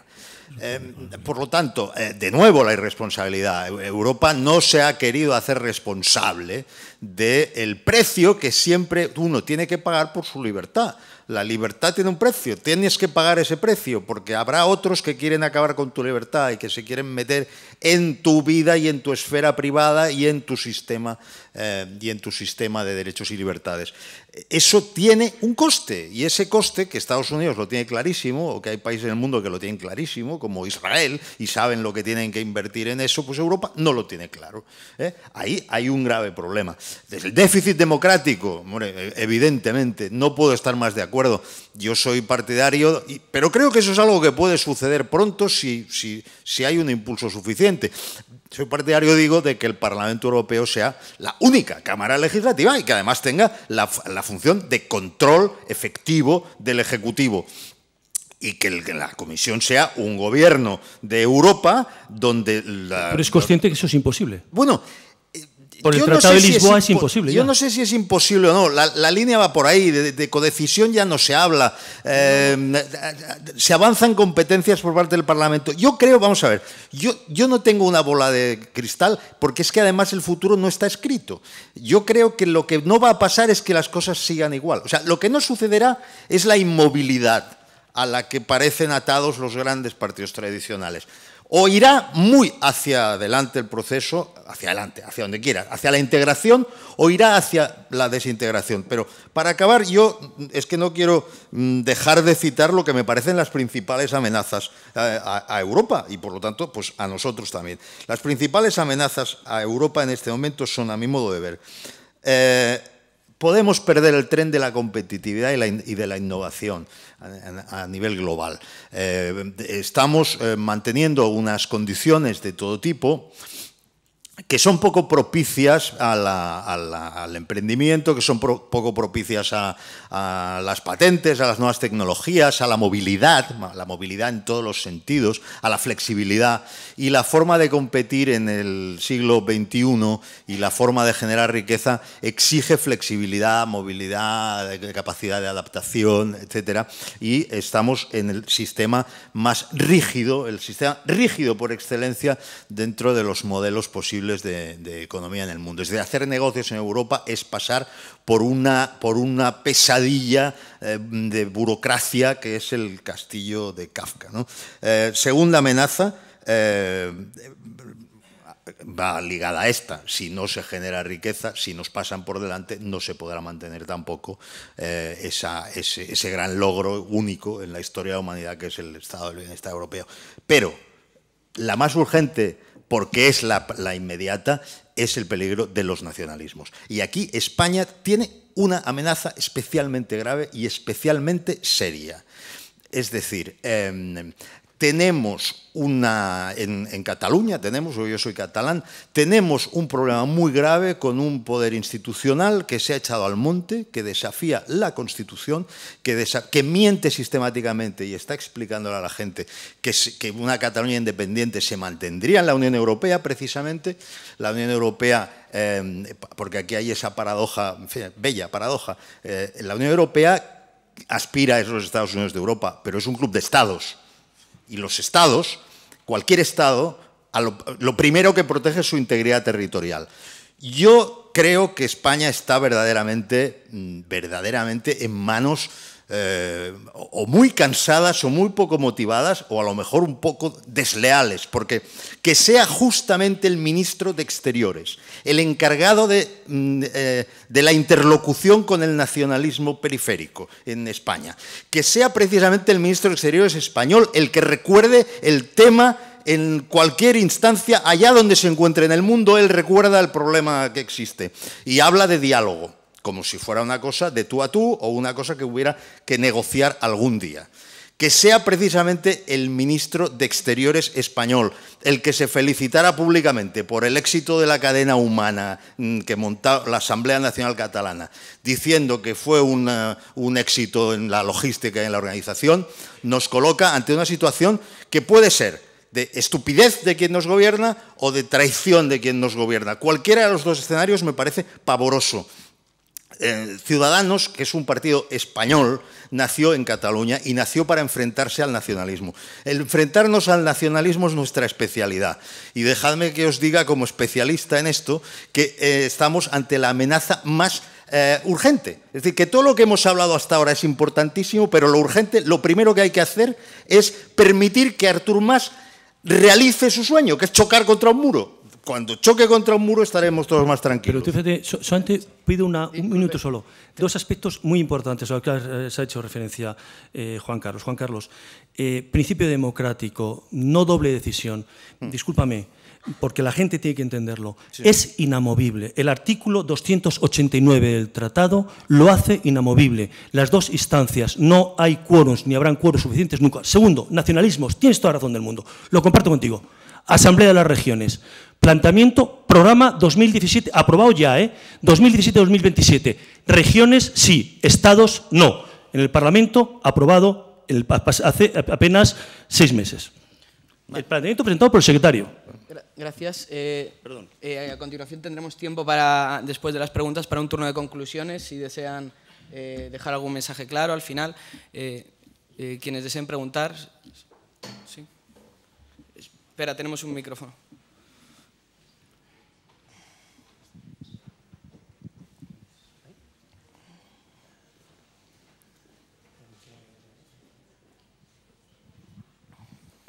Gracias. Muchas gracias por sus exposiciones. Yo tengo más o menos claro los grupos que pertenecerían tanto Vox como Impulso Social en el caso de que obtengan representación, pero quería hacer una pregunta a Juan Carlos Girauta que no me quedaría muy claro en el grupo en el que se integrarían y si es en el mal llamado liberal o ALDE, cómo, ya que ustedes, y me consta, y lo están haciendo muy bien, son especialistas, como ha dicho usted, en combatir el nacionalismo, cómo conseguirían luchar estando en un mismo grupo con Convergencia Democrática o con el PNV, si es el caso en el que estuviesen en ese grupo. Muchas gracias. Gracias. Bueno, te voy a dar una respuesta completamente personal porque este es un asunto en el que Ciudadanos no ha tomado una decisión y, por tanto, es mi opinión personal, aunque personal, pero soy candidato y, por tanto, es una opinión personal de un candidato. Yo no quepo en un grupo donde esté Convergencia, ¿vale? Lo que me parece asombroso es que Convergencia forme parte del grupo liberal, ¿de acuerdo? Entonces, yo me imagino un grupo liberal sin Convergencia y allí veo a Ciudadanos pues muy bien en su sitio, establecido en un lugar donde estaría bastante a gusto. Por lo tanto, bueno, Convergencia tiene ahí un eurodiputado. Vamos a ver lo que consigue Ciudadanos, porque a lo mejor al Grupo Liberal le compensa más contar con Ciudadanos que con Convergencia. No, PNV, bueno, el PNV, si no recuerdo mal, estaba en el grupo... Está en el Grupo Liberal también. Sí, es que vamos a ver... Efectivamente, te digo lo mismo. Es decir, el PNV, que es un partido con una filosofía etnicista, no es que no pueda estar en un grupo liberal, es que no podría estar ni en la Unión Europea. Eso es un fenómeno de zoo, ¿no? Vas a ir al CAC.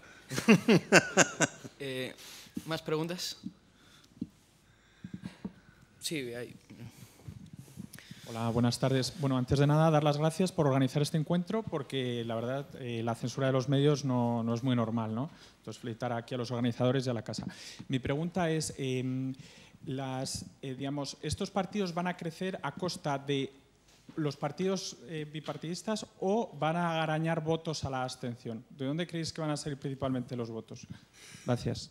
Sí, bueno, si me permiten, contesto yo, aunque sin duda mis compañeros tendrán algo que decir. Vamos a ver.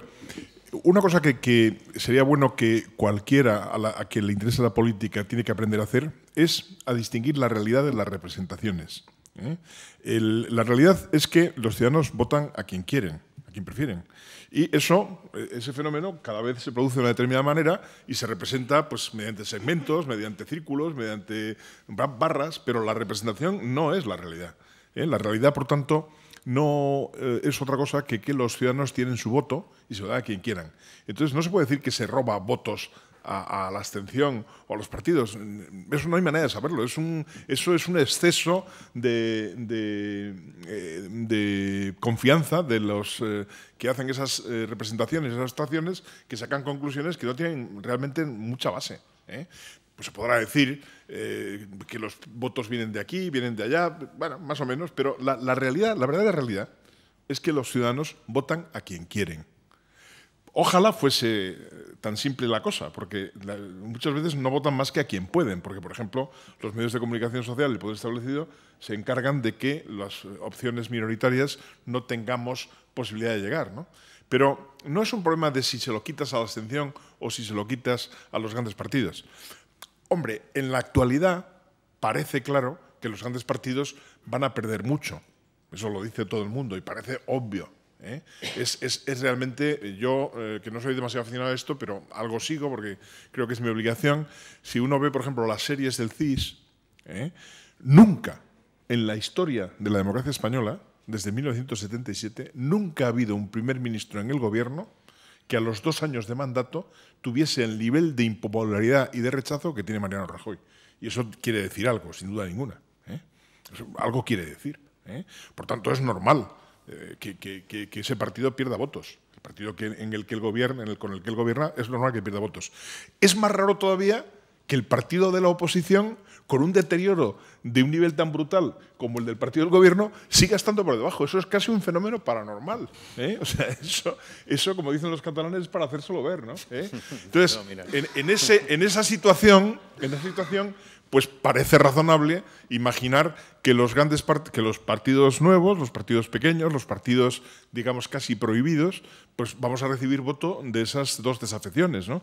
Pero ¿se va a saber hasta qué punto van a ir a la abstención? Pues mire usted, eso, una vez que pase el acto, pues los sociólogos interpretarán, dirán, harán encuestas, pero es igual. Lo importante es que los ciudadanos tienen que tomar una decisión importante el día 25 de mayo y los partidos pequeños especialmente tenemos que esforzarnos por llevar nuestras mejores razones a los ciudadanos, sin preocuparnos si se habían abstenido, eran del PP o de UPyD o donde fueran, porque los votos son solo de las personas y nada más. Creo que el señor López Guíguez quiere añadir algo. Yo quería decir una cosa. ¿A qué grupo piensa que nosotros nos sumaríamos?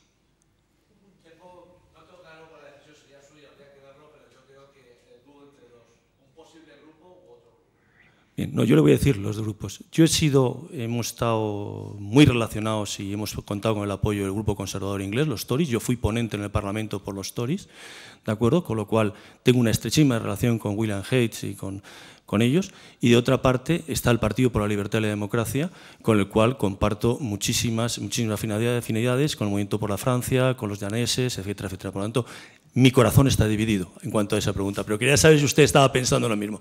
En cuanto a dónde van a salir los votos, no, mire usted, yo no sé dónde van a salir los de Vox, supongo dónde van a salir los de Ciudadanos, pero yo, en Impulso Social, estoy seguro que va a salir de aquellos que tengan la oportunidad de conocer nuestro proyecto, que no están afectos al mal menor y al voto útil y que son capaces de dar un voto de valor, de conciencia y de principio. Ese voto hoy está en la abstención. Ese voto hoy está aburrido porque no conoce una opción. El problema que está teniendo Vox, no tanto el amigo Juan Carlos, que es más telegénico y le gusta más la televisión y sale más en televisión, pero que está teniendo Vox o estamos teniendo nosotros, es que no se nos conoce. Si se nos conociera, yo no necesitaba el voto del desencanto. Es más, es que no me gustaría el voto del desencanto. Yo quiero el voto, y lo que estamos buscando en Impulso Social es el voto del principio, el valor, que lo hay. Lo que pasa es que no podemos llegar a ellos, no accedemos a ellos. No sé.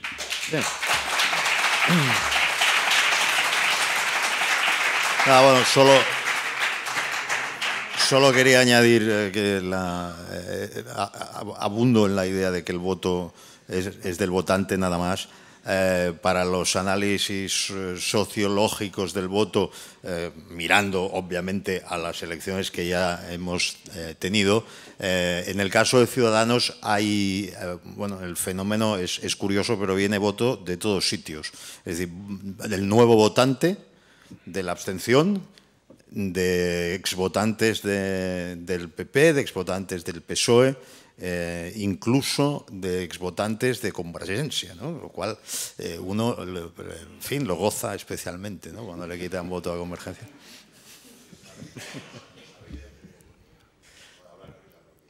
¿Sabemos de dónde viene? Sí, pero... Bueno, se confiesa. Vamos a ver, esto tiene toda la credibilidad que pueda tener la estadística.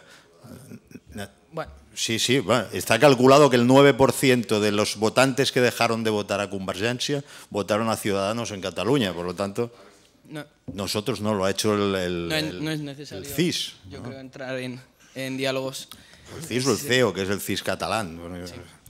Bueno, perdóneme, usted puede no creer en la estadística, me parece muy bien, es su opción, pero yo le digo que esos son estudios estadísticos hechos por agencias demoscópicas de acuerdo con los criterios científicos de la estadística. Otra cosa es que usted no se lo crea. De acuerdo, vamos un poco mal de tiempo, así concretamos las preguntas. Muchas gracias, buenas tardes a todos. Pues mi nombre es Juan Gonzalo Espina y actualmente soy el presidente del Grupo Abogados Jóvenes del Colegio de Abogados, que representamos a un colectivo de 5.000 abogados jóvenes. Y también es un placer hablar en esta casa, que soy antiguo alumno, por lo tanto me siento bastante agradable aquí y entre vosotros. Bien, me preocupa bastante el debate al escuchar hoy a los tres ponentes, a los que agradezco muchísimo su intervención, sobre todo ver en uno de los ponentes que habla de un claro euroesceptismo, ¿no? Viene a decir que hay dos sentencias, que ha habido una sentencia europea que interviene y se inmiscuye en el Tribunal Supremo Español y en el Tribunal Constitucional, órganos completamente politizados en España, ¿no? Creo que en Europa tenemos una oportunidad todos los españoles con la democracia que tenemos hoy, ¿no? La democracia que tenemos en España es una democracia que está enferma y si no vamos a Europa, gracias a Dios, que el Tribunal Europeo de Derechos Humanos ¿Puede concretar un poquito? Sí, ha conseguido modificar con la sentencia de Inés del Río una flagrante inseguridad jurídica en la que estábamos todos los españoles, ¿no? La ley de desahucios, la única para terminar, gracias a Dios que vino de Europa, que vino para Europa a decir, oiga, es que en España hay unos tribunales tan politizados que solo defienden unos intereses. Entonces mi pregunta es, ¿prefieren los tertulianos que volvamos a una peseta y volvamos a ser 20 veces más pobres de lo que somos hoy?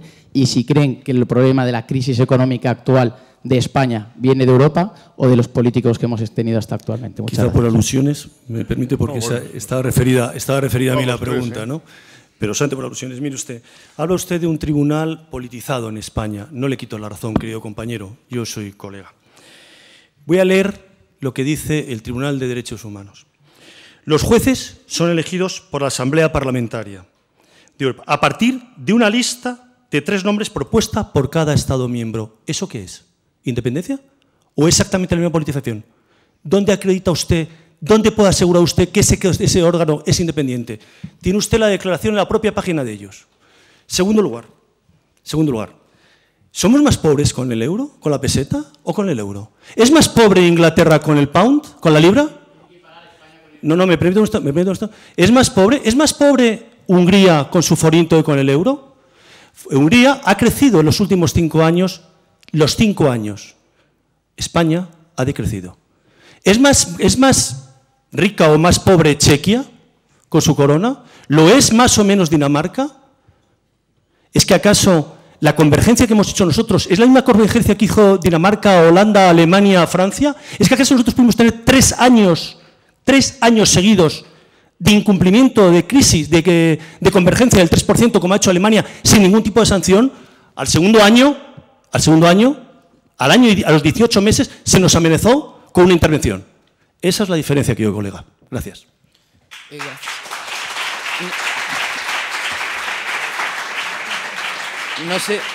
No sé si alguno del resto de ponentes quiere intervenir. Sí. Yo luego volver a la peseta ni en broma, ¿no? Es decir, me parece que el euro es quizás se adoptó con algunos defectos de carácter técnico que tienen que discutir los especialistas en temas monetarios. Yo no lo soy y no me atrevo a ir más allá de eso, pero es que ya me rechina, mi querido colega de la derecha ha hecho varias veces un argumento que los lógicos nos hace sufrir. Es el argumento de decir, Hungría, no sé qué, claro, pero no cuenta los que te han ido bien, solo escoge a los que han ido mal. ¿Cuál ha ido bien? No, pues ha habido zonas euro en las que no ha habido ese problema. ¿Cómo que no? Varios. O sea, el problema español es un problema que no se debe al euro. Se debe a la malísima política dime económica. uno. ¿Pero cómo que uno? No sé. Vaya, pues varios. Es decir, Vamos a dejar que termine. ¿Qué te voy a decir? Uno no me da la gana de contestar uno. Tú lo que has hecho es el sofisma de escoger a unos países que no están en el euro y han ido bien. ¿Es que todos los países de la zona euro han ido mal? Vamos a ver, Alemania ha tenido un proceso... ¿Alemania está mal? Vamos a ver, Alemania, repito, ha tenido un proceso que para terminar con la convergencia... No tenemos tiempo para entrar en estos debates paralelos. No es serio ese argumento. No, lo es. El euro Lo que no ha es serio, funcionado José muy Luis, bien es decir... en muchos sitios. En España no es que el euro haya funcionado mal, es que hemos tenido una política económica desastrosamente irresponsable. ¿Con euros o con pesetas? Por favor, ya está bien. Creo que ha quedado clara la posición de... ambos. Parece que ha quedado clara. Y hay más de un ejemplo. Si somos un poco más concretos en las preguntas y en las respuestas, por favor, 2 más solo aceptaremos. Sí.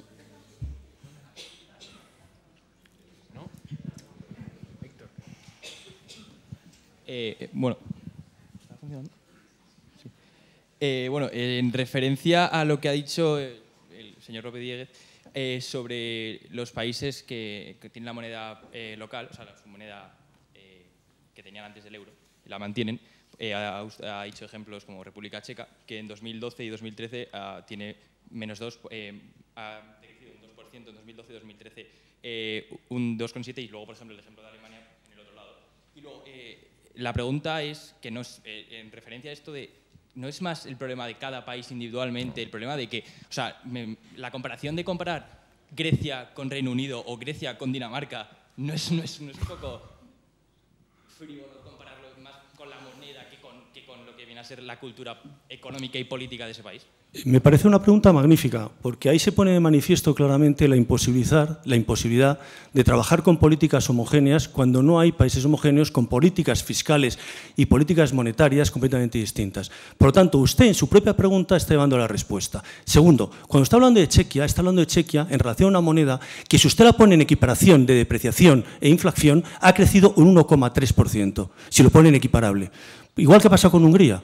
Con lo cual, no puede trabajarse simplemente con el déficit, porque eso es déficit y no es con moneda equiparable en virtud de la propia depreciación o apreciación de la moneda. Pero usted ha hecho la pregunta y en su pregunta lleva la respuesta. Claro que no se puede hacer. Esa es la crítica.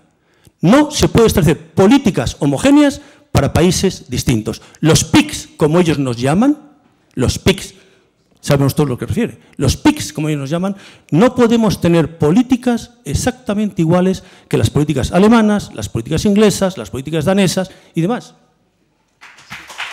Bueno, vamos a ver. El problema, Rafael, es que ya estamos en el euro. Entonces, la salida del euro tiene un coste que no me parece asumible. Otra cosa es pero eso es para el analista, no para el candidato a unas elecciones, que digamos, fíjate, ¿no? Fíjate España cómo se apresuró, fíjate cómo no se calculó la inflación terrible que se iba a provocar, fíjate cómo no se previó que con el dinero barato que iba a llegar, pues nuestro sistema financiero, que estaba en más de la mitad en manos de las cajas, instituciones terriblemente politizadas, iban a aprovechar todo ese dinero para hacer un montón de obra pública inútil, que iban a exponerse a un riesgo inmobiliario completamente fuera de cualquier racionalidad económica. Eso es lo que ha sucedido, pero eso no es culpa del euro, ¿eh? Eso es culpa de las prácticas de los gobernantes españoles, de la politización de las instituciones financieras españolas, de la locura de las cajas, de la merienda de negros que se organizó con las cajas de ahorros y cómo lo hemos tenido que pagar después. Es decir, no es culpa de nadie que España haya tenido que ser rescatada, no es culpa del euro, quiero decir, es culpa nuestra. Ahora, es verdad que, acabo enseguida, es verdad que el estar en el euro nos dio acceso a todo aquel crédito baratísimo y a una lluvia de millones para quien los quisiera, porque aquello, en fin, era la política de expansión crediticia famosa que entonces parecía una buena idea. Oye, pero éramos nosotros quienes pedíamos. Pero Juan Carlos, Rafael, es que no tenemos más tiempo. Solamente una cosa, Juan Carlos, hace tres meses o 5 meses, toda Europa estaba cuestionando el euro. y hasta hace 5 meses se nos estaba planteando salirnos del euro.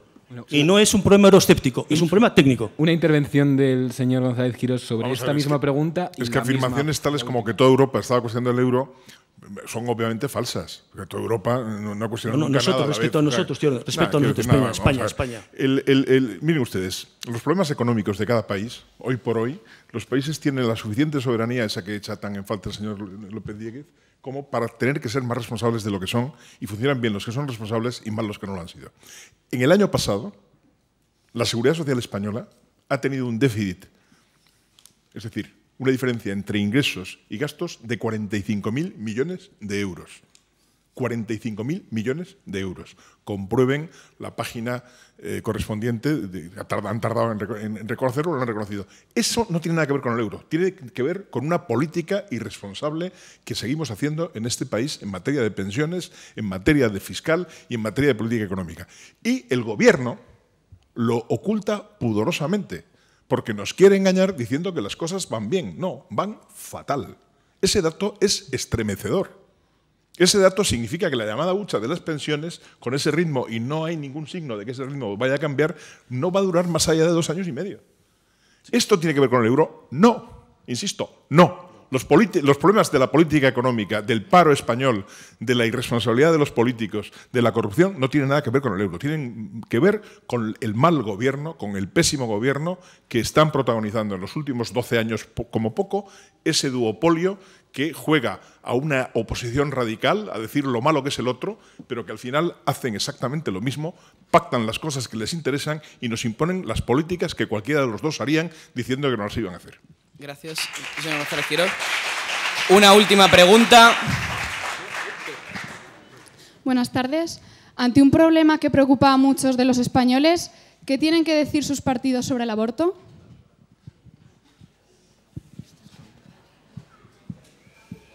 ¿Alguno? Yo contesto de tirón, ¿eh? Yo contesto de tirón rápido, ¿eh? Yo también. Aborto, en ningún caso, en ningún supuesto, bajo ningún concepto. Posición clara y impulso social.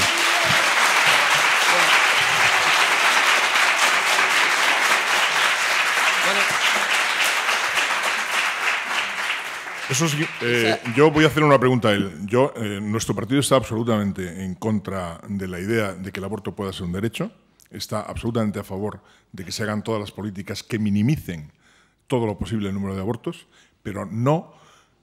Me gustaría saber si en lo que dice Rafael López Dieguez está diciendo que, por ejemplo, cuando una mujer aborta debe ser encarcelada, o cuando un médico ayuda a una mujer que aborta debe ser encarcelado. Me gustaría saberlo. Sí, voy a contestar.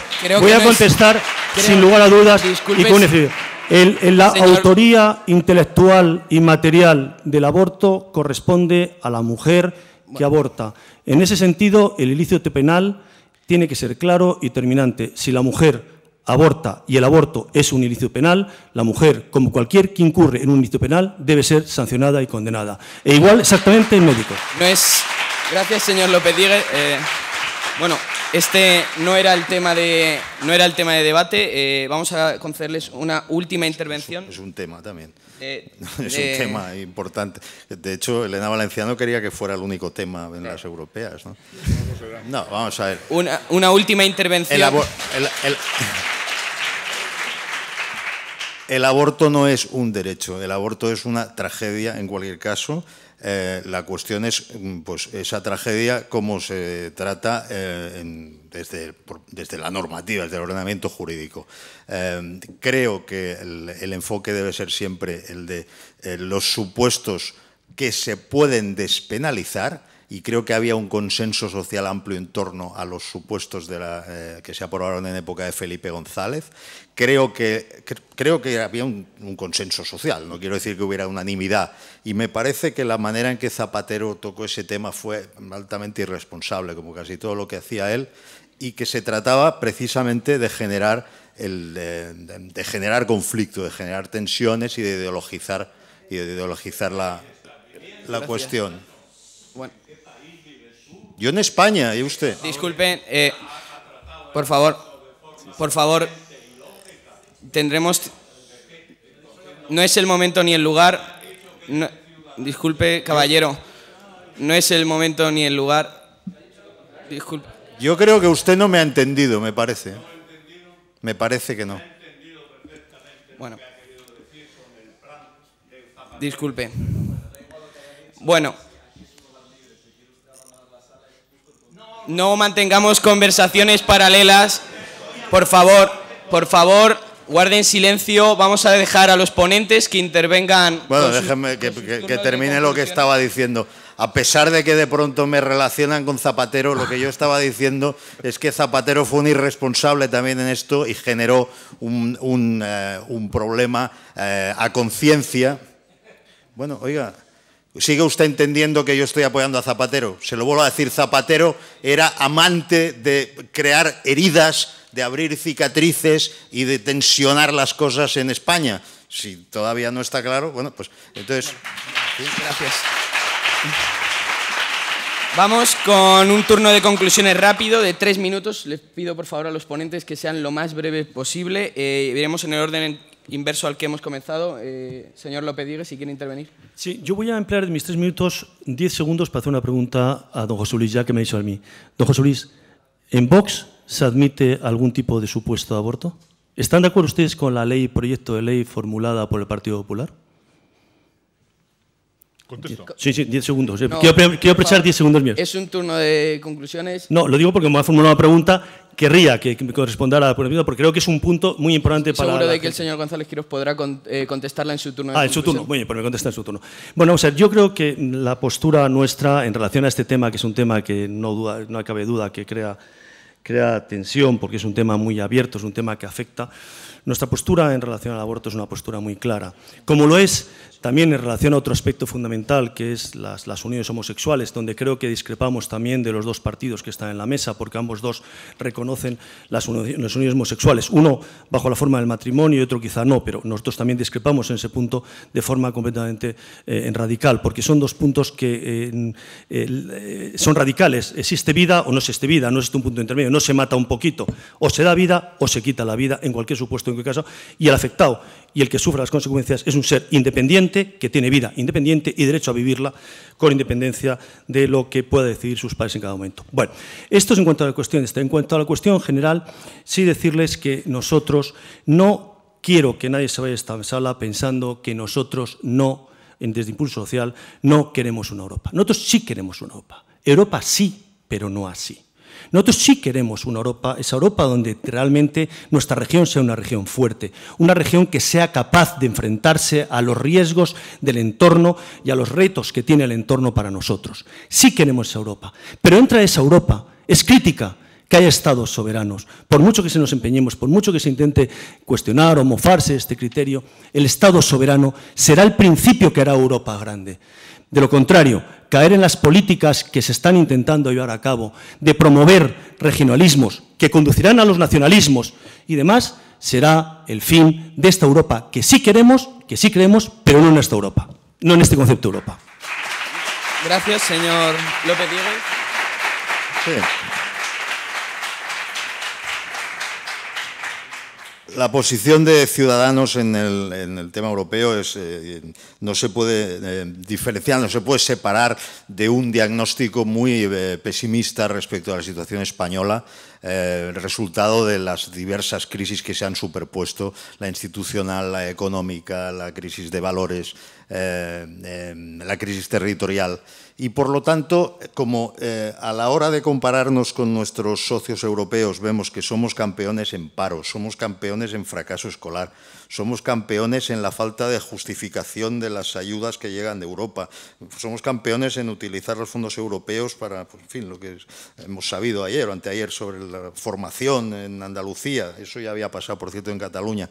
Somos campeones en opacidad de las administraciones públicas, somos campeones de la baja competitividad. Hombre, yo creo que algo sí podemos aprender de Europa, en algo sí nos vamos a beneficiar de estar en el club de estados soberanos que de forma voluntaria y siempre de acuerdo con criterios de democracias, de estados de derecho, pulquérrimos desde el punto de vista democrático, deciden ceder cotas de su soberanía, pero eso en modo alguno significa, en modo alguno es comparable a la cesión de soberanía, no a la cesión, al robo de soberanía que se pretende realizar desde dentro del territorio de los Estados miembros, sino sino que es justamente lo contrario.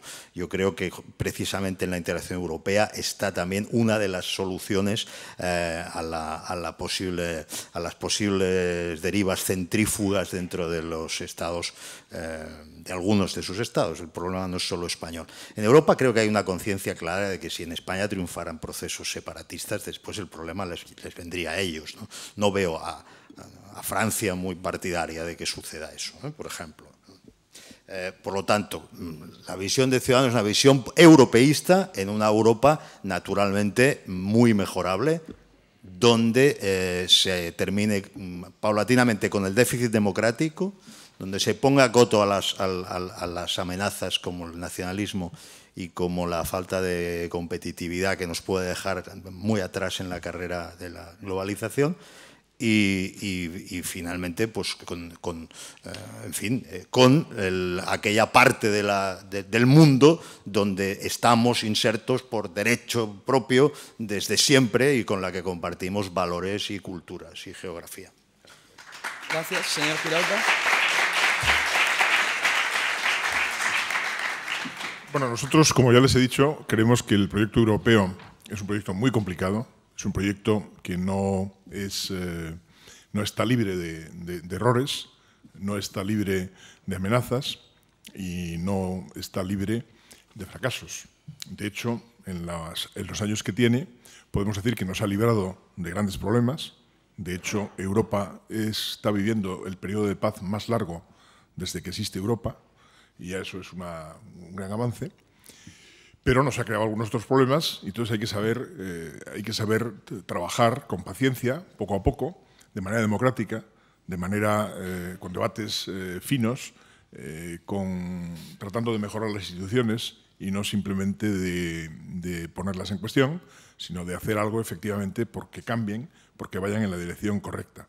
Hay que creer, desde luego, en que existe algo como Europa, que tiene un pasado y puede tener un futuro, y que tiene una unidad razonable, una unidad que efectivamente deriva de una cultura compartida durante milenios, que es una cultura de origen cristiano, con todo lo que eso ha significado desde el punto de vista del desarrollo histórico, que entre otras cosas implica, por ejemplo, el desarrollo de una cultura liberal democrática, que sería absolutamente impensable fuera de la matriz cristiana, por cierto.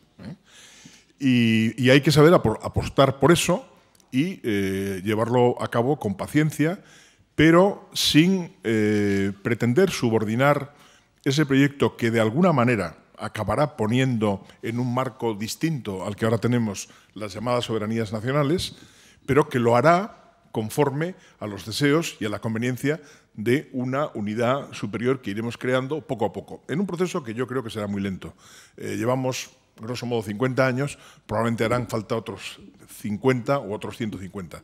Pero creo que no hay que confundir los errores del camino con el carácter inequívoco de la buena dirección. La buena dirección es ir por ahí. De lo contrario, estaremos perdidos en un mundo hostil, en un mundo en el que sencillamente nadie sabrá lo que es Europa, y Europa estará condenada al fracaso, a la desaparición y a la pobreza. En cuanto a la pregunta que mi amigo me formula con toda amabilidad acerca del aborto, yo tengo que decirle que, a diferencia de otros casos, no sé si es el suyo, Vox es un partido que trata de ser un partido nuevo, y eso quiere decir que es un partido con democracia interna. Nosotros hemos hecho un manifiesto en el que hemos puesto dos principios que son indiscutibles para cualquier afiliado de Vox, porque la única condición para pertenecer a Vox es firmar esos dos principios. Los dos principios que son es respetar la cultura de la vida en este punto, decir que el aborto no es un derecho y decir que es necesario hacer todo lo posible para combatir eso. ¿Cómo lo vamos a precisar en un texto legal y en un programa político? No lo voy a decir yo, lo va a decir la próxima asamblea del partido. Para que no crea que yo estoy eludiendo el debate, yo personalmente defenderé que haya casos en los que el aborto esté despenalizado. Por supuesto que lo defenderé. Porque creo que, aparte de que exista el derecho a la vida, desgraciadamente existen una cierta colisión de derechos y una cierta colisión de principios en los casos de aborto. Desde el punto de vista moral, yo no tengo duda ninguna. Cualquier aborto me parece un crimen. Pero yo a diferencia de otras personas, soy un demócrata y soy un liberal. Y creo que el orden político y el orden moral no son exactamente lo mismo. Gracias. Son diferentes, son órdenes diferentes. Y que en el orden moral uno puede ser todo lo dogmático que quiera, pero en el orden político la ley tiene que ser establecida por el consenso de la sociedad libremente.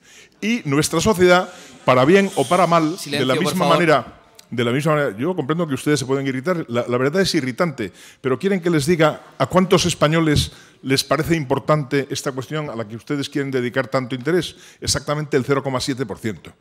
El 0,7% según encuestas del CIS. El 0,7%. Disculpen. En mi caso, insisto, y no lo digo por ganarme el aplauso fácil de algunos de los que están aquí, lo tengo escrito, yo soy un profesor de filosofía y he escrito sobre esto. Me parece, desde el punto de vista moral, el aborto me parece absolutamente condenable. Pero eso no quiere decir que yo me encuentre en condiciones de imponer una pena de privación de libertad a cualquier mujer que aborte en cualquier caso. De todas maneras, yo no voy a ser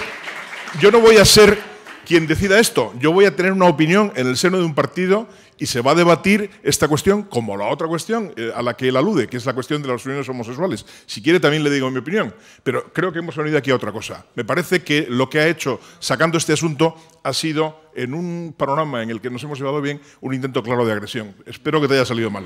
No lo he intentado, ¿eh? No he intentado. Quiero una cosa, la pregunta ha venido formulada de ti a mí. Gracias. Gracias a los ponentes. Hasta aquí llega la mesa redonda. A continuación tiene la palabra el profesor Francisco Javier Alonso Madrigal, vicedecano de Relaciones Internacionales e Institucionales, en representación de la Universidad. Muy buenas tardes a todos. Quiero agradecer en primer lugar al Servicio de Actividades Culturales que me haya secuestrado para presidir esta mesa. La verdad es que es algo con lo que no contaba y me alegro mucho de haber estado aquí oyendo opiniones de personas que tienen opiniones bastante diferentes a las mías y que, sin embargo, he podido comprobar con agrado que comparto muchas de las cosas que han dicho, o algunas de las cosas que han dicho. Quiero agradecer también a todos ustedes su presencia hoy aquí, en un acto que no es un acto de la Facultad de Derecho, aunque haya sido organizado por alumnos de la facultad, es un acto convocado por la Asociación Jóvenes por el Mérito Político, entre la que, como digo, se encuentran alumnos de la facultad. Les doy la enhorabuena por haber organizado este acto. La Compañía de Jesús quiere alumnos conscientes, competentes, compasivos y comprometidos. Creo que este acto es la expresión de vuestro compromiso con la política, un compromiso que la Compañía de Jesús quiere fomentar. Y, por tanto, os doy las gracias desde un punto de vista institucional por haber organizado este acto y por haber traído a estos ponentes. Por supuesto, doy las gracias a los intervinientes. No sé si calificarles de políticos, porque quizá no se encuentren cómodos con esta calificación. Desde luego, sí he visto abogados y profesores hablando, lo cual me ha gustado. Y lo que han sido quizás un poco naifs los organizadores es en pretender moderar a quien reúnen estas dos condiciones, de político, de representante político y de abogado o profesor. Pero bueno, creo que lo han hecho muy bien y por eso creo que mi presencia aquí es totalmente innecesaria. No necesitan ninguna tutela, afortunadamente, nuestros alumnos para organizar un acto de este tipo. La universidad, como digo, está encantada de promoverlos y de acogerlos y de cogerlos a todos ustedes hoy en un acto como este. Nada más. Yo les pediría a ustedes un aplauso tanto para la organización como para los intervinientes.